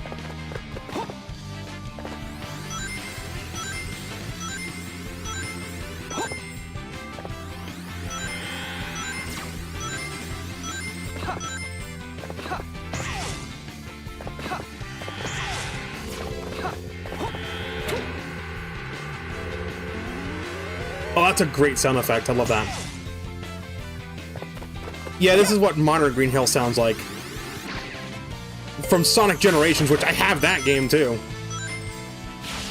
I have every single Sonic game that released on Switch except Sonic Superstars. I borrowed Sonic Superstars, I played it all the way through on the main campaign. I got to the final boss, got stuck at it, finally finished it, and said, fuck this game, and never played it again. I played a little bit of Trip Story. Trip Story is basically, let's just put random bullshit on the stage and make it unfun. I'm like, nah, I'm good. I'm good. I rolled credits, I'm good. Yeah! You haven't played Gens since Shadow Generations. I have Shadow Gens. I loved Shadow Generations, by the way. It was so much fun. I fucked up. Maybe go down out here now. You gotta take the lower poopy baby path. Because I'm bad at video games. The only crappy part is, like, every time I do the rev roll, I'm over here thinking it's like Sonic where I can jump out of the rev roll. You cannot jump out of the rev roll. Like, I'm gonna do it. You can't jump out of it. Like, when you are in that ball form, you're not able to jump.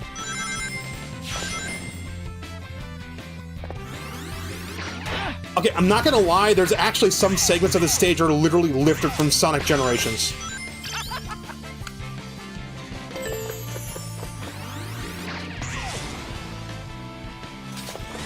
Alright, you have oh, fuck. Can't hurt those guys, gotta have the super pellet. You have the Sonic Generations, you have the version on 3DS, and you have the new one. Yeah, it's fucking fun. Dude, Generations is a fun fucking game. Have you played Frontiers yet?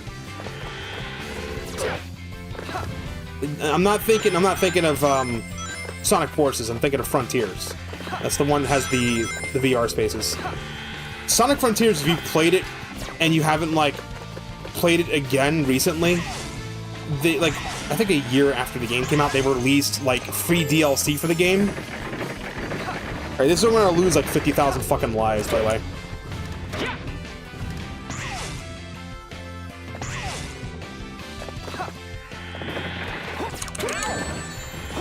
I don't know how you're... Fuck. I don't know. I don't know what to do there. That's the part I can't do. I can't do that part. What you have to do is you have to butt bounce perfectly. Like, you see that little thing I did? Like, okay. You have to do that. It gives you more height when you do that. So you have to... Oh, for fuck's sake! Now I do it! Now I do it! I literally lost 20 fucking lives doing that the first time I did this stage, and I pulled it off of my set. Okay. Apparently I just need to stream myself playing games, because I have like the opposite of streamer curse. Brother. And there's the end of the stage. There it is. That would be a fucking E rank for sure, because we poop. A fucking E rank. Ew, duty. Can we repeat the stage? Let's do the stage again. Let's get out of here. Oh, we got Tails. Nice. Ah, fuck. There was a button to restart. Shit. I meant to hit that. Let me do it again. Let's go. Let's go. Let's try not dying this time. And then I'm going to, like, yap a little bit and then end stream because it's like, brother, it's going on 2 o'clock in the morning and I need to take a family member to the doctor at, like, fucking 12:45, bro. I need to go to sleep. But video games, bro. I lost a little bit of video game time because I was stuck in a Walmart parking lot fixing a dead car battery. Because, yeah, that's something I want to do when I just had a bunch of bullshit all day. You joined my Discord? Dude, awesome, man. I imagine you also subscribe to YouTube. If you didn't subscribe to the YouTube, if you did, thanks for subscribing. Whoa! Once I end stream, I'll go ahead and hit the wave on the Discord. Feel free to hop into voice chat, dude. I play Sonic Racing Crossworlds. That's been my addiction, so don't fuck up. That's been my addiction so far, dude. I have a Switch 2. I bought Switch 2 for the fucking for Mario Kart World. I played Mario Kart World. After like 3 weeks of playing Mario Kart World, I fucking regretted it. I'm like, okay, well this is okay, but kind of sucks. Then I played Donkey Kong Bonanza, and I'm like, okay, I don't regret my purchase. And then Sonic Crossworld came out, and I'm like, I'm waiting for it to come out physically on Switch 2. December rolled around, and they're like, oh, we're just gonna put Sonic Racing Crossworlds on sale for like $60 for the game plus all the DLC plus the upgrade pack. So I get the Switch 2 version of the game itself, and all its DLC for the price of the game at launch. I'm like, ah, yeah, shit. Give me that. You're a stupid chud and you have it on Steam and Switch 2. That doesn't make you a stupid chud, that just means you like to have options.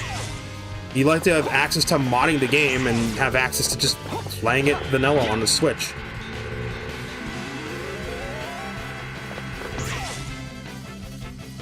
Doesn't make you stupid at all. It makes you dedicated. There's some games I own on Steam that I also buy again on Switch. Because I'm like, I just want to have them on the Switch. I don't want to bother logging into a Steam account. I just want to pop the game in and play it. Here we go! I think it's funny that both Pac-Man and Sonic have a move where they can follow a trail of collectibles. But Pac-Man is Pac Dots, with Sonic it's like the rings. Dude, I'm locking the fuck in, bro. Look at this shit.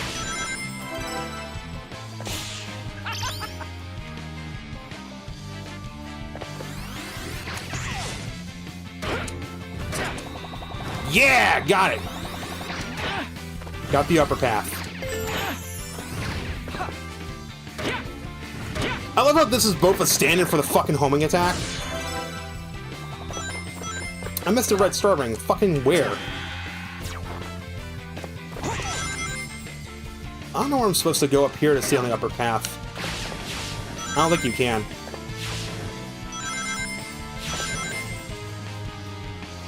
Normally I'd be nervous for streaming in wrong category on Twitch, but like, I'm so small, like anyone fucking gives a shit.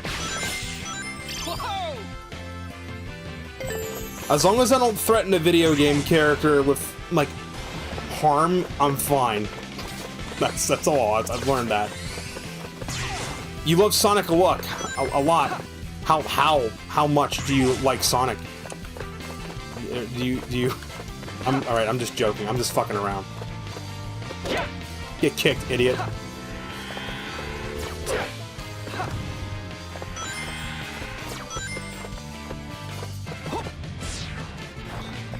Ooh, made it. This is where the Pac-Man part comes in.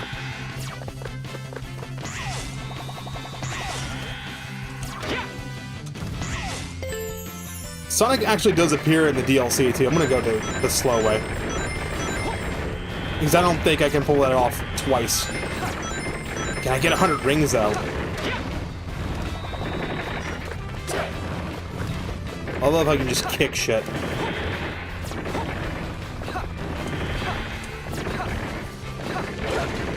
Bro, I must be getting all, like, the people from the West Coast or people from Europe across the pond.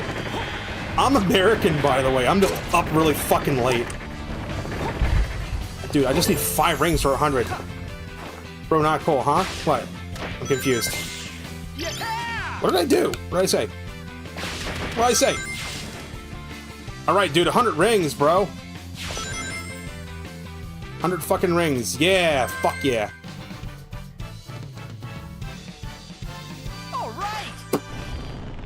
Yo, Venkill, what's up, man?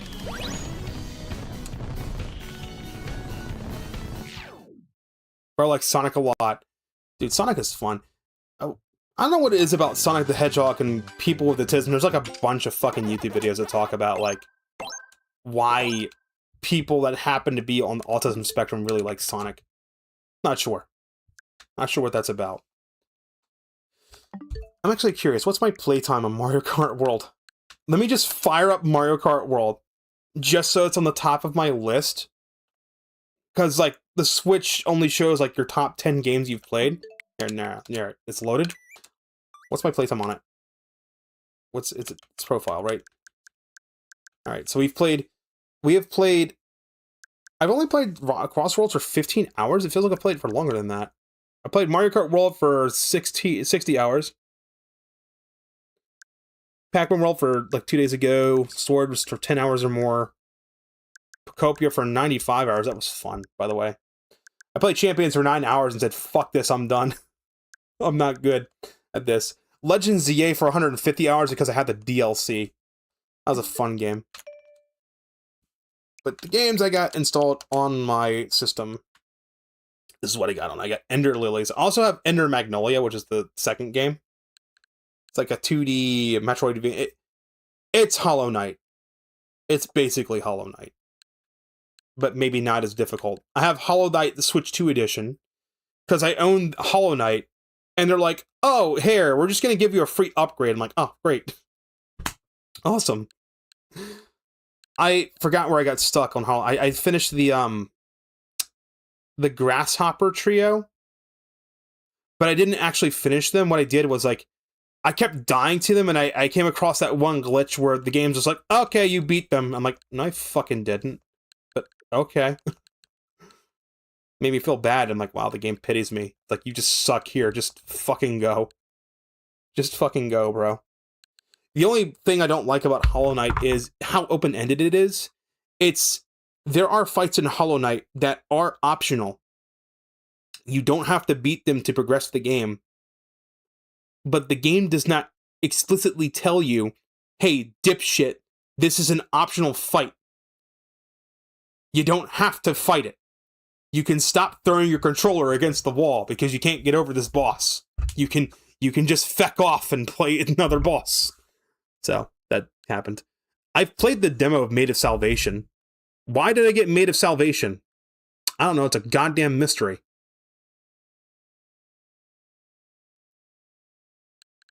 Got Monster Hunter Stories. Got the Pac-Man. You want a modern fucking Sonic game that's not a modern fucking Sonic game? Go play Penny's Big Breakaway. This game right here. This is actually made by the same team that worked on Sonic Mania. They're just under a different name. They're not known as Pagodia Games anymore. They're known as Morningstar.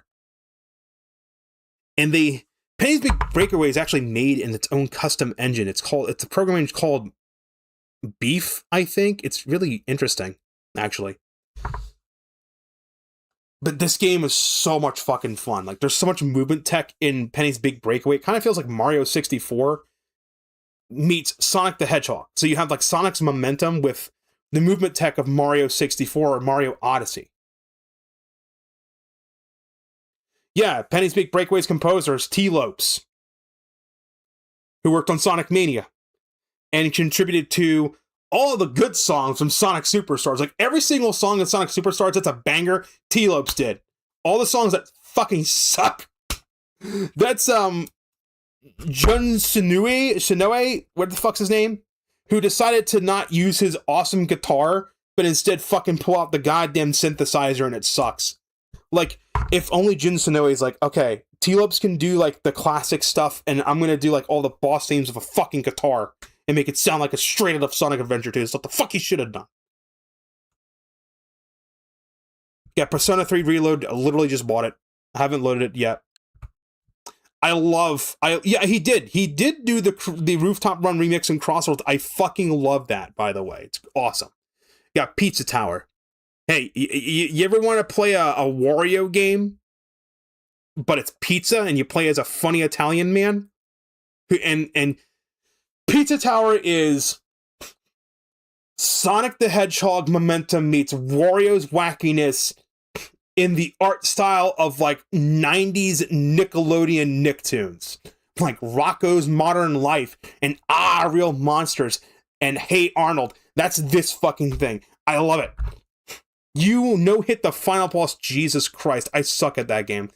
If you're like, man, I want Pizza Tower, but I want to play as, like, a drunk Scottishman who's red, Anton Blast. I played this whole game on stream. You can watch it. There's a whole, like, 6 or 8 hour VOD. Don't watch it all at once, but, like, come back to it later.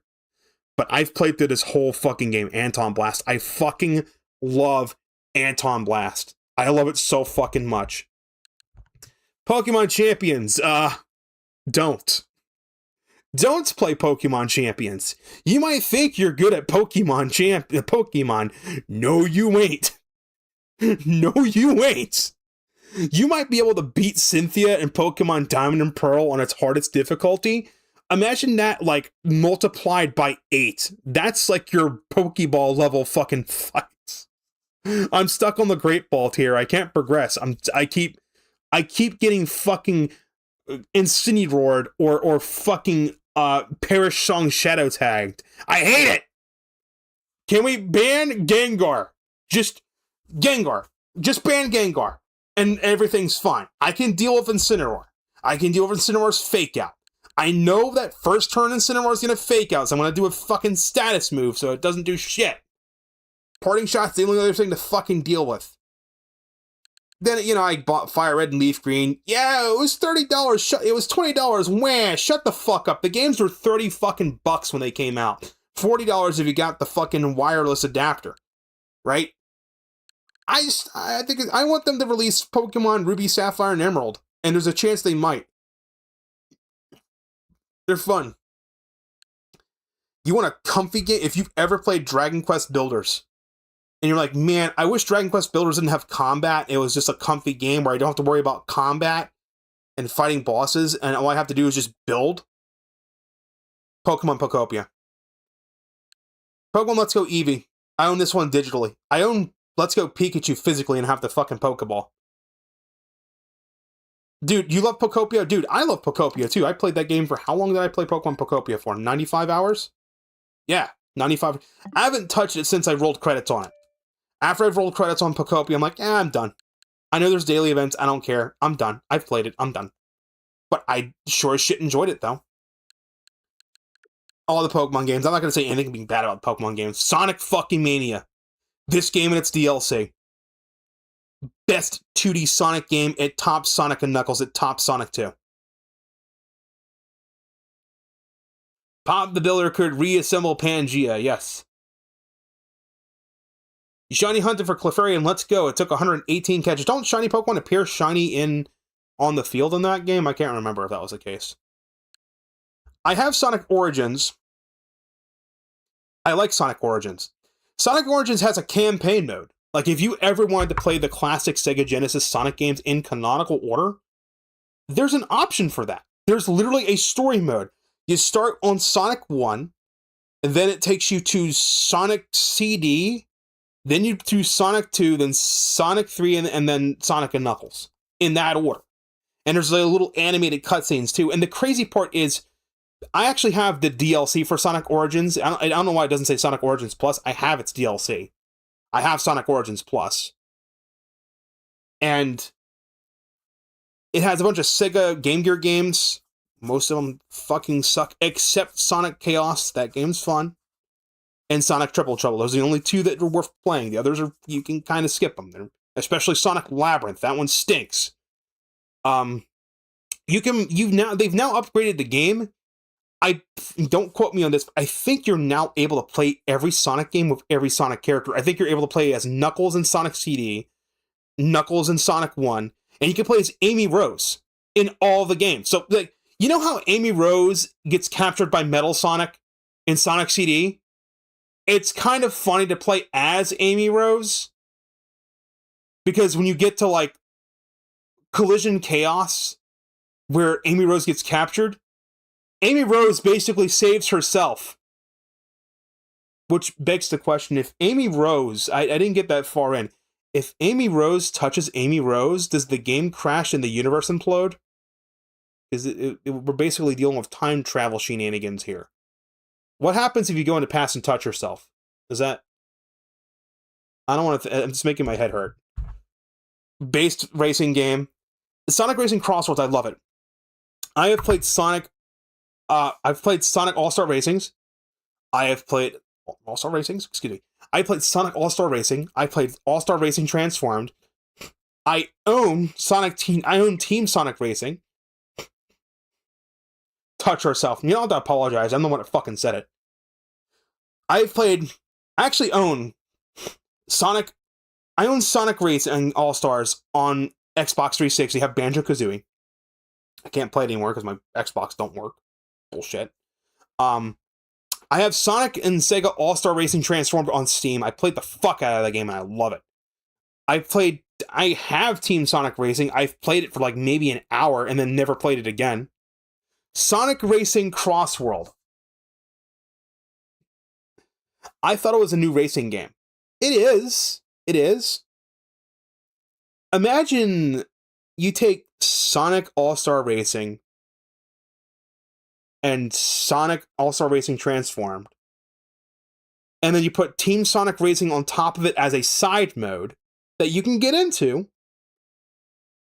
and then on top of all that shit, you add in the Crossworld feature. You know what Mario Kart Tour tried to do with their tour shit, and like, you know, drive between fucking tracks? Sonic Racing said, you know, the idea of being able to jump between tracks mid-race sounds cool, but let's just cut out the fucking highway sections and just you warp through a ring. Genius! I love it. I love it. Oh, and I also forgot you have the Zero Gear. Now, the Zero Gear, I've played Sonic Riders, well, not right. I've played Free Riders on the Wii.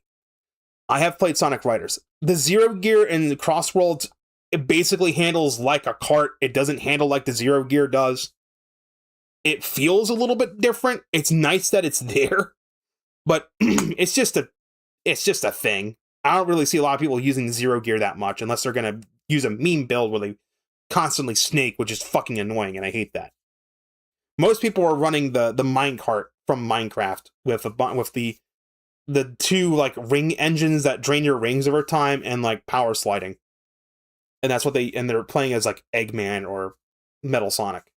That's why I seem to notice. But it blows my mind that Sonic Racing Crossworld is actually all of those games combined. It's the past 3 Sonic Racing games plus the Crossworlds. And the stupid crazy part is once you finish all of the cups, all of the main cups, and you unlock the special cup, you also unlock the ability that when you play on the Grand Prix modes, the Crossworlds can either send you to a Crossworld track or just any other track. You could be driving on E Stadium and you think you're going to do like fucking Lava Planet, and instead you go to Metal Harbor. You could play on Metal Harbor and the next warp takes you to fucking Kronos Island. It's insane. Dude, why is everyone rolling in when I'm about to end stream, bro? Baby Boomington, what's going on, man? I just finished up stream for Pokemon, so I'm actually getting ready to wind down because it's like 2:10 in the morning. Sonic and Shadow Generations. I actually played through Shadow Generations first because I've played through Sonic Gens. I know what Sonic Gens is. I loved Shadow Generations. It was so fucking like I played through the game. I'm like, where's Radical Highway? Where's Radical Highway? Where's Radical Highway? Shadow never went to Kronos Island. Where's Radical Highway? Where is it? And I get to the final stage like, oh, there's Radical Highway. Finally. And holy shit, it's awesome. Spyro Reignited Trilogy. 3 Spyro games in one. It's a good time. It's fun. I got the Mario Wonder Switch 2 edition. Okay, a little bit of story behind this one. This game normally cost $80. I paid $65 for it. I'm going to explain how I did this. I found a copy of Super Mario Bros. Wonder for the Nintendo Switch, the Switch 1 edition, brand new, sealed, on eBay for $40. I paid the $40. It was like $45 after tax. Then I went to the Nintendo eShop and I paid $20 for the upgrade pack. I paid $65 and I saved $15 because I'm not paying $80 fucking dollars if I don't have to pay $80 fucking dollars. Like Mario Kart World, the reason I have Mario Kart World digitally is because it came with my Switch 2. I paid $50 extra on my Nintendo Switch 2. I saved $30 on Mario Kart World. And then I took those $30 and bought Fantasy Life I, the girl that steals time. Good choice. Good choice. Oh yeah, Freedom Planet 2, it's a game that exists. Don't play the first game. The first game sucks. I have a stream. I literally have a stream where I'm on call on Discord. And I actually played through Freedom Planet 1 with all 3 characters. Fuck the final boss. It's stupid. I hate it. Don't play the first game. It's bad. The second game is good. The second game's a lot better. First game is poop. I would not. Just don't. Just save yourself the trouble. Don't. Go play Spark the Electric Jester instead. Better game. I'm not taking that back. Go to Steam.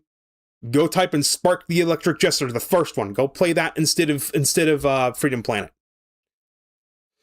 There's a game that I borrowed on Switch. I have it on Steam. I don't intend on buying it at any point. But if you ever wanted a Sonic Adventure 3, you're like, man, why don't they just make Sonic Adventure 3? I got a game for you.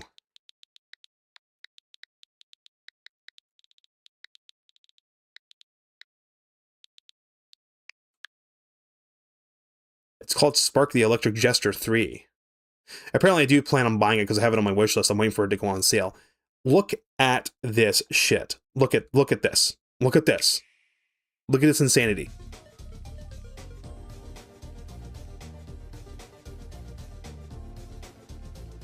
I think they recently gave this game a Switch 2 patch as well, so it runs even faster.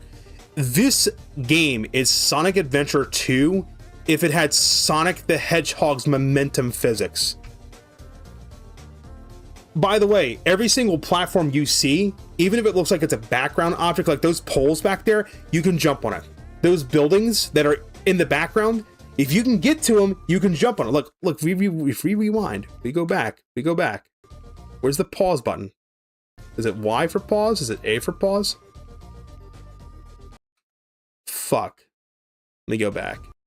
It's before this part. You see that building that looks like it's out of bounds? There's a collectible on it. Spark the Electric Jester 3, the third game. You can go way out of bounds and like go on these buildings and shit. And most of the time it's just to get a collectible, like the medal that's on the right hand side. There's like 10 of them in each stage. I forget what they unlock. They unlock something, or it's just a completion thing. But then there's times where you can skip through entire sections of the fucking stage. This game is so fun. I played the fuck out of this game on Steam. I have it on Steam. There is an update for this game, by the way, that added the unique song that was added in the Switch version. Which is what you're hearing in the background, by the way. Is actually that particular fucking track. If you have played No Straight Roads, some of the composers that worked on that game worked on this game's soundtrack. And it's the soundtrack in this game. I listened to this game's soundtrack on fucking repeat. I have not worn it out. It is so good.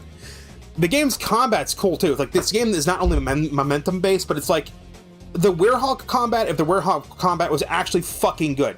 So like right here, you can see you're doing damage. You see how he's melting the health away?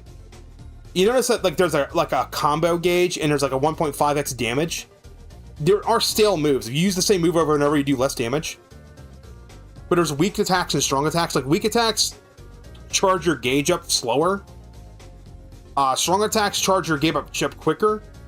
If you hit an enemy with a strong attack, the combo gauge will fill up faster, but it will drain faster. So you have to like cycle between strong and weak attacks. There's even upgrades and shit you can get. Feppered Games, dude. I really... The game ends on, like, a weird ending. I'm not gonna spoil the fucking ending. You just have to play it. Just play the game. Play the game.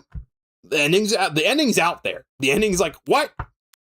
What do you mean that's how the game ends? It makes you think they're gonna come up for, like, a Spark the Electric Jester 4. I want there to be a Spark the Electric Jester 4 so fucking bad. This game is so fun. I love it. On Steam. $25 would definitely buy it if I didn't already have it on Steam. That's why I'm waiting for it to go on price. I'm waiting for it to go down in price before I buy it. I'm tempted to buy fucking Neon White, but I don't need to buy any more games, bro. I need to chill.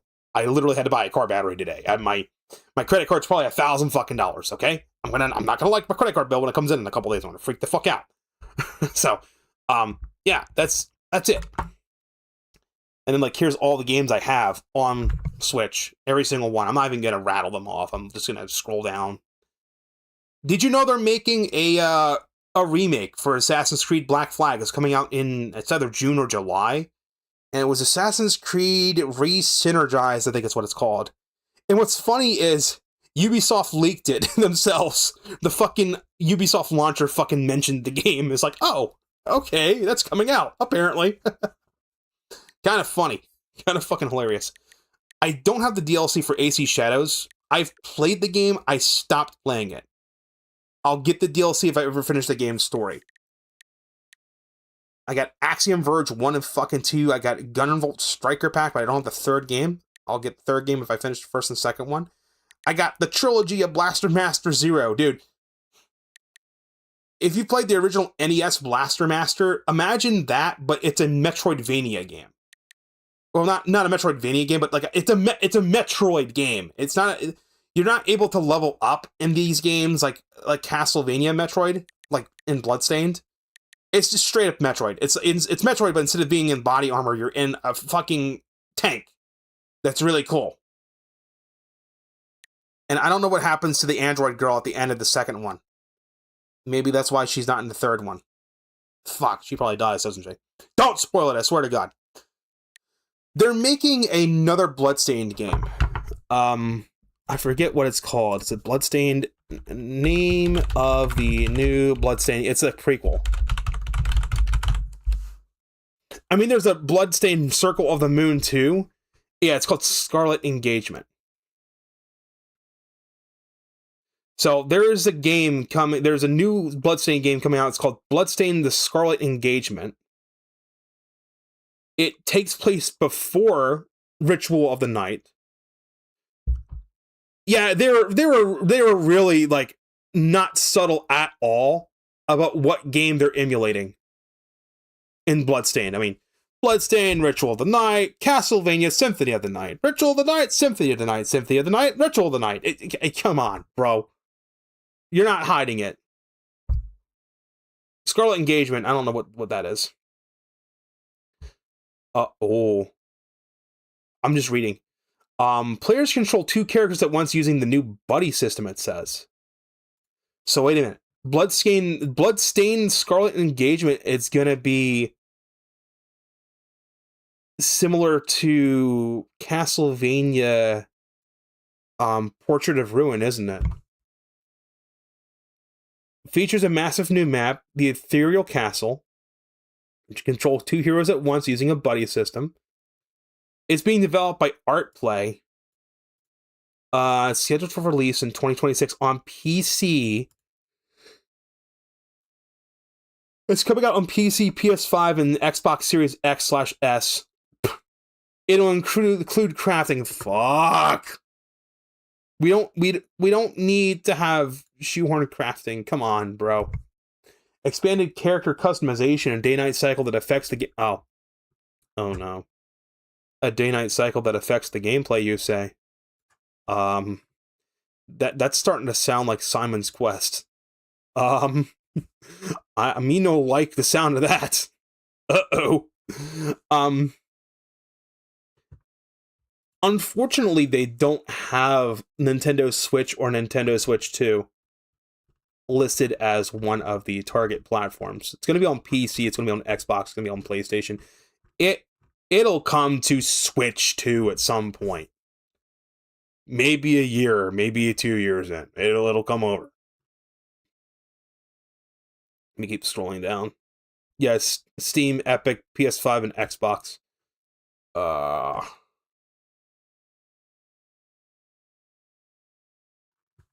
don't know if they have an FAQ.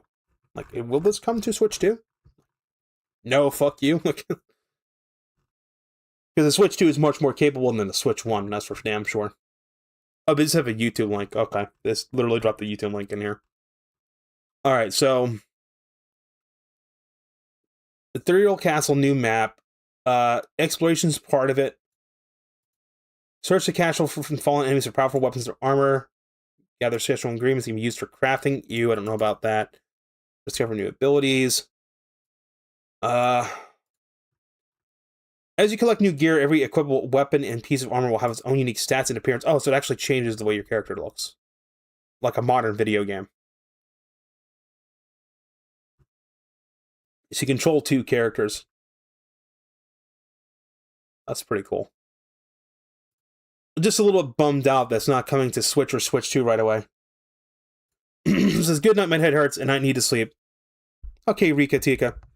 Thanks for stopping by. Hope to see you again real soon. I need to end stream myself, honestly. Bomber Cyberpunk. My god, that's fun.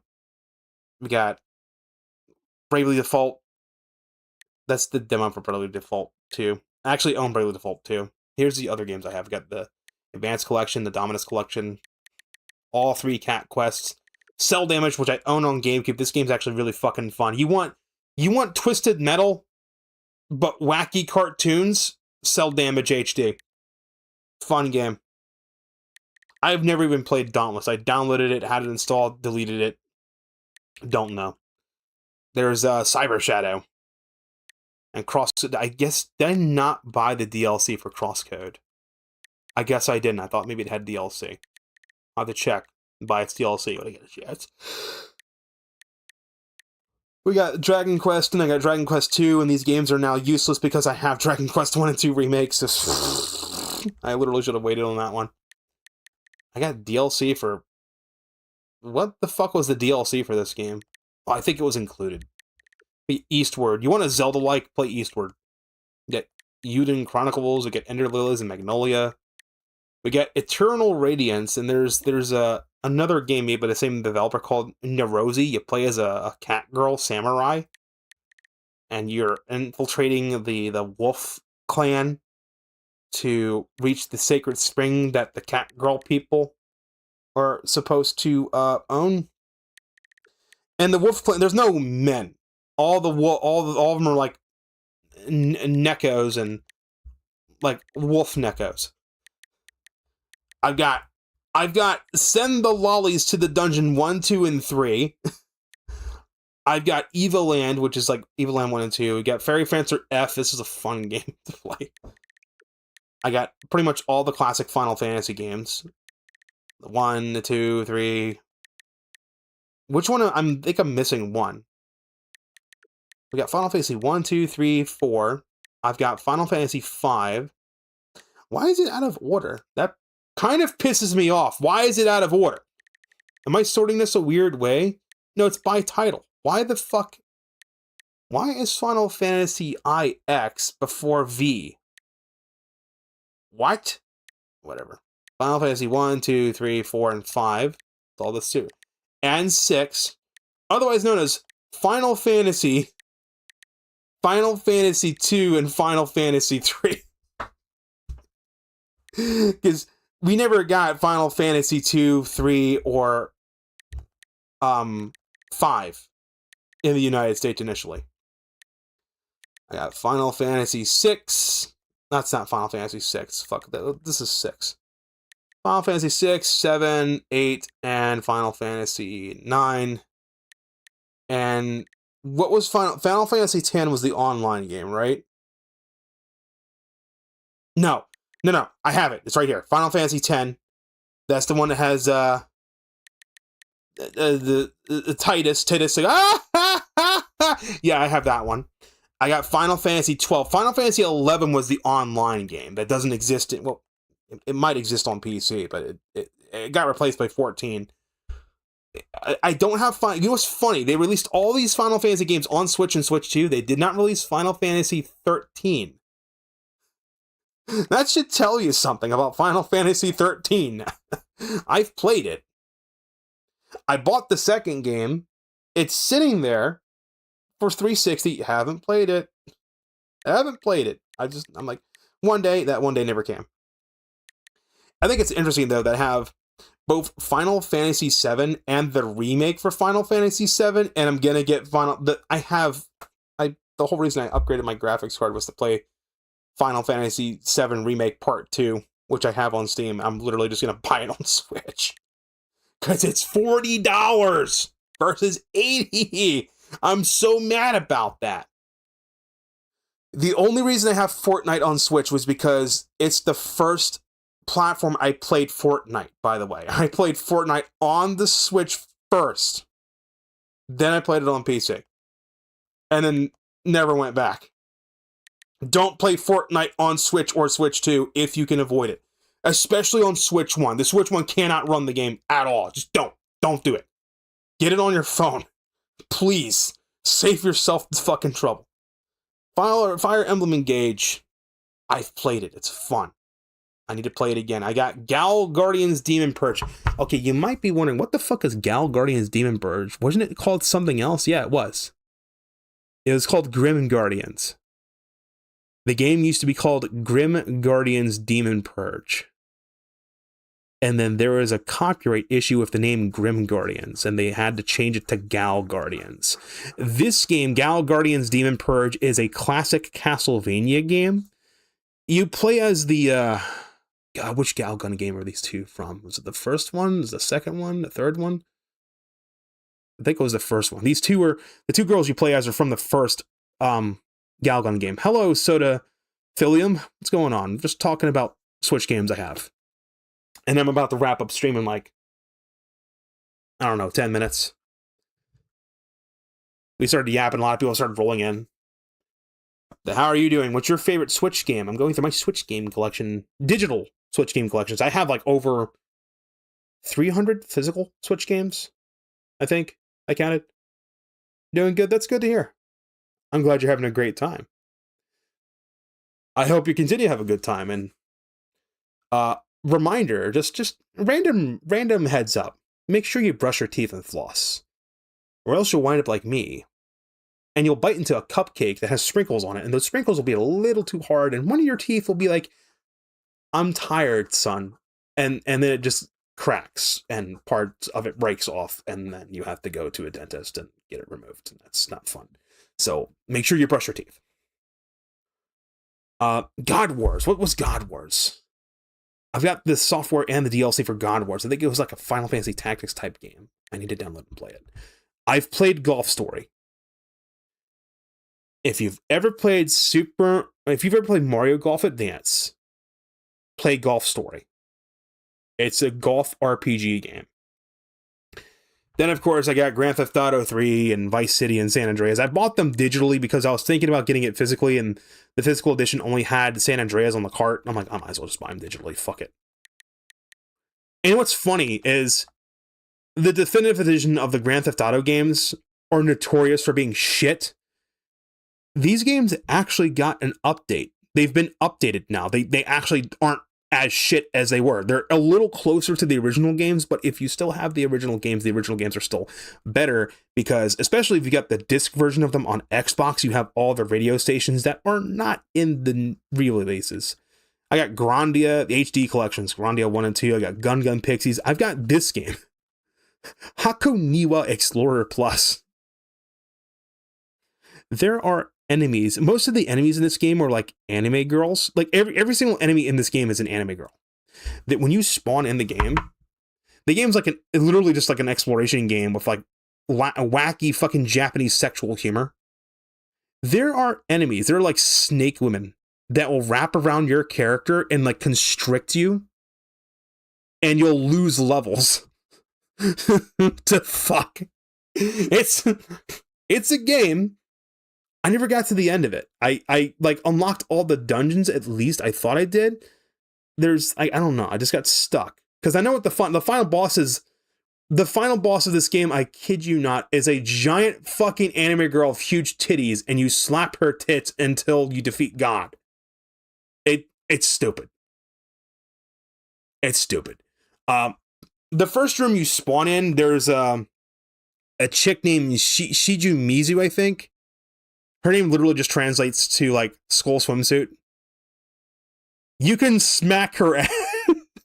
I'm not kidding. Look this game up on YouTube.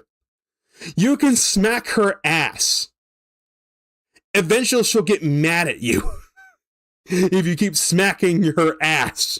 And then she will murder you. Or you can kill her too. Every single NPC in the game, you can just kill them. You can be evil. And there's consequences for that.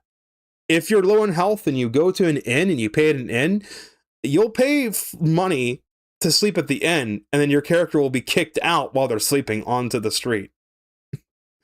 Like bad things will happen to you, like shit will fucking attack you out of nowhere. You'll have like frying pans dropped in your head if you have like a bad fucking reputation. This is a stream game. I should fucking download this and play it on stream. This isn't a banned game on Twitch, right?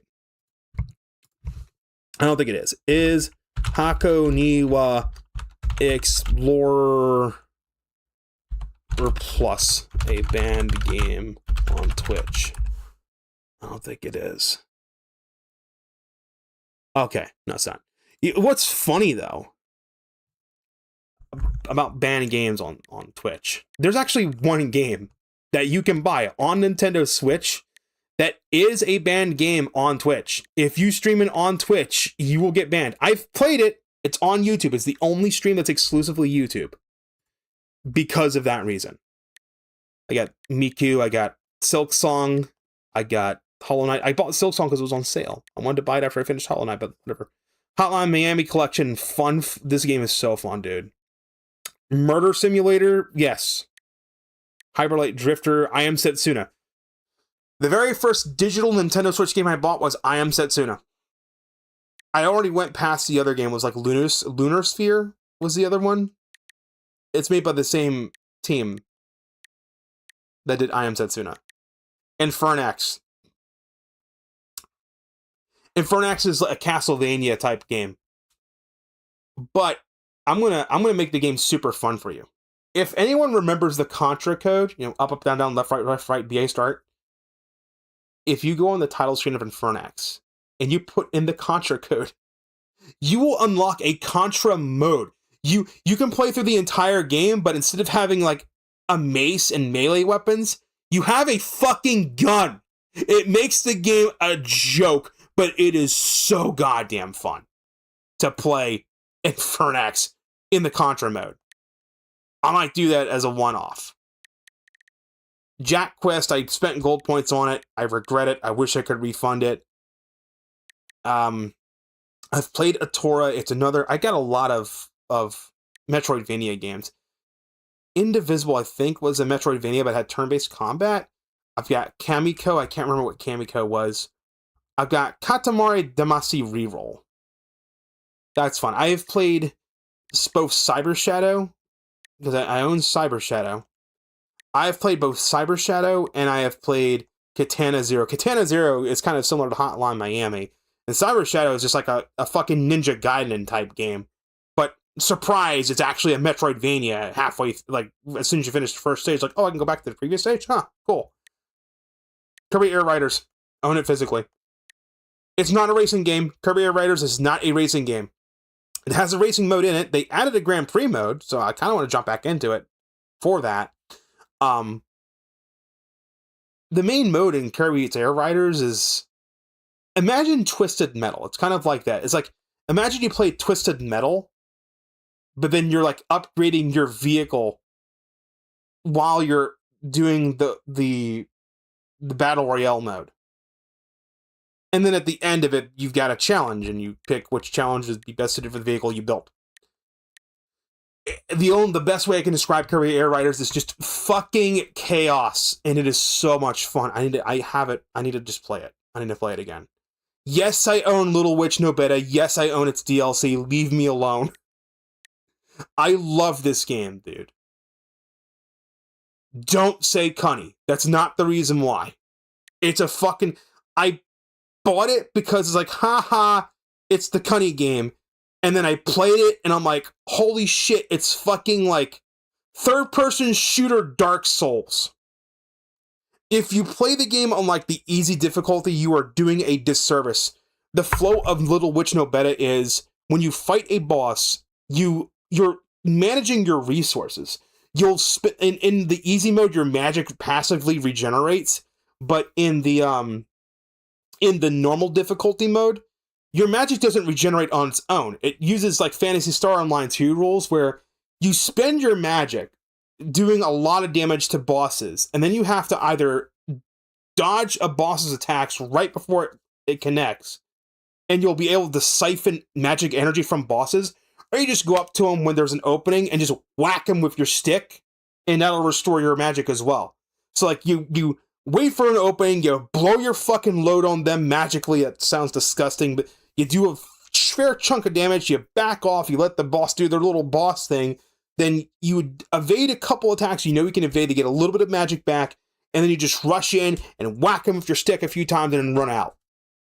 And you can, and just like in Dark Souls, you can just keep running the same area over and over, and you can kill enemies over and over, and just I haven't hit max stat level in the game. It gets broken very fast if you just min-max, like, I forget which stat it is. Like, I remember doing a build in this game that I just dumped all my stats in like 1 point, and on easy mode, it made everything just fucking melted. Because it was so stupid, but it's stupid fun, and you play as a cute girl. And it's stupid fun. And there's some costumes in this game that, might have, if you pay a visit from Chris Hansen, the swimsuit outfit, for instance, or there is a succubi outfit. I'm not joking. I wish I was. There's a succubi outfit. She's like a little kid. What the fuck? Like, all the people bitching about Pragmata. Oh, they censored it. Play little bitch. No, play bitch. Play a little. That was a slip. Play Little Witch No Better and stop bitching. Just go to your containment game. Leave the father-daughter game alone. Which I want to play Pragmata, but I am broke right now, so I can't. It's bullshit, I gotta wait. I got Mary Skelter 2, which has Mary Skelter 1. I've got a Mary Skelter Finale, I got Metallic Child. This game, this fucking game. I played it. I 100% it. I didn't get all the scans, though, and I didn't care. I rolled credits on this, and I never deleted a game faster. Call me biased if you want. Metroid Prime 1 and 2 are better than this game. Metroid Prime 3 is better than this game. Metroid Prime Hunters is better than this game. Is Metroid Prime Federation Force better than this game, though? Nah, it's not. So, Metroid Prime 4, it's better than Metroid Prime Hunters. Not Hunters, fuck. It's better than Metroid Prime Federation Force. That's the only nice thing I have to say about it. 2, this game would have been good if it wasn't for one big, large, vast issue. 2 words. Soulless Valley. Get rid of it. If you just got rid of Soul Valley and you transformed Soul Valley into like Talon Overworld from Prime 1, wouldn't have a problem. I would actually, like, all the areas you go to in the game could feel linear and be like go one straight line. And then like Soul Valley could have been like an actual, instead of it being like a vast desert, it could have been like an actual valley with different side paths, and you could hide upgrades and optional bosses there. And it would have been great. But like someone from Nintendo knocked on Retro Studios' door. Hey, Retro Studios is working on the new Metroid Prime, so... yes, Mr. Miyamoto-san. Yes, no, it's very good. Use new Zelda games, open world. Yeah, Mr. Miyamoto, we've already made the game like Metroid Prime. There's no open world. You do need to add the open world, sir. It's not negotiable. It's what Nintendo fans wants the big open world. And then everyone in Retro's like, fuck, god damn it. And that's quite literally what happened, too. It was like halfway through the development, Nintendo came in and told them make an open world, and everyone at Retro just went, oh, fuck, god damn it. And they knew it was bad. But the team at Retro Studios knew that Soul Valley was a mistake, and they still did it. Because I guess the game coming out is better than it being canceled. But honestly, the game gave me blue balls. Imagine a girl jerks you off and edges you for fucking 7 years. Then she finally lets you off, but you just go off so fast you don't even get to enjoy it. And you're like, oh, that's fucking it. Great. Now I'm sore. This sucks. Yeah, that's Metroid Prime 4 minus the soreness part. Except my wallet was what was sore. And I was disappointed. This entire game may be summarized with a singular wet fart. The parts of Prime 4 that were good were really fucking good. The game is not Sonic 06 bad. The game is mediocre. And that's the fucking problem. It's not a bad game. It's mediocre. I waited 6 years for a mediocre game that's worse than Metroid Prime. That's what made me mad.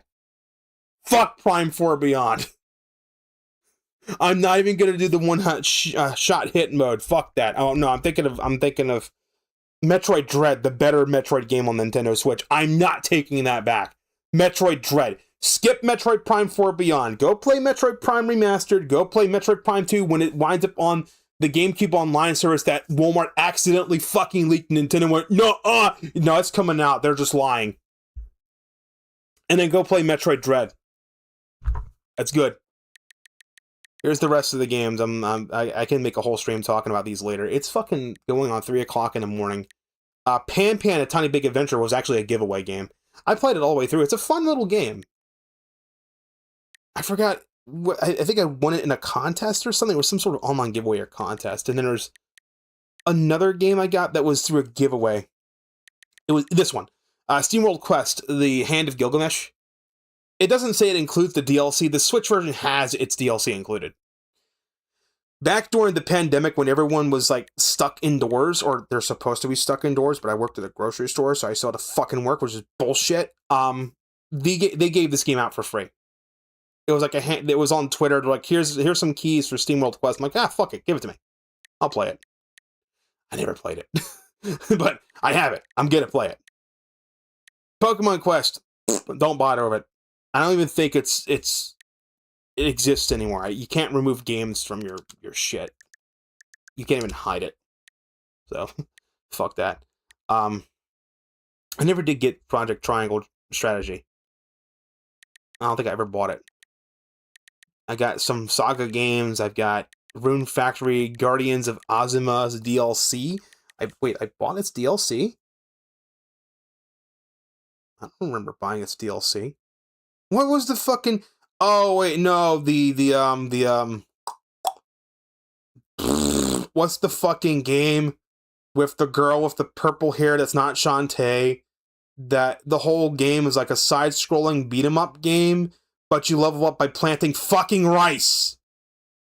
The Tsukino of Rice and Ruin. That was the name of it. That's what the DLC is. It's free DLC. I got the first Scott Pilgrim game. I know there's a second one. I'll buy it when I finish the first one. The first one's a little rough.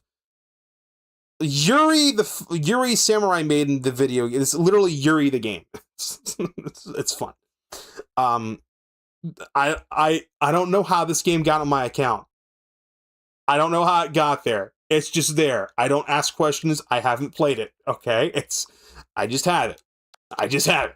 Shut up. Leave me alone. I'm not weird. Leave me alone. We got Shantae and the Seven Sirens. We got Shovel Knight. We got, like, the DLC for the game that filtered me on the fucking Matador boss, which is literally the first boss of the game. I'm not joking. I wish I was.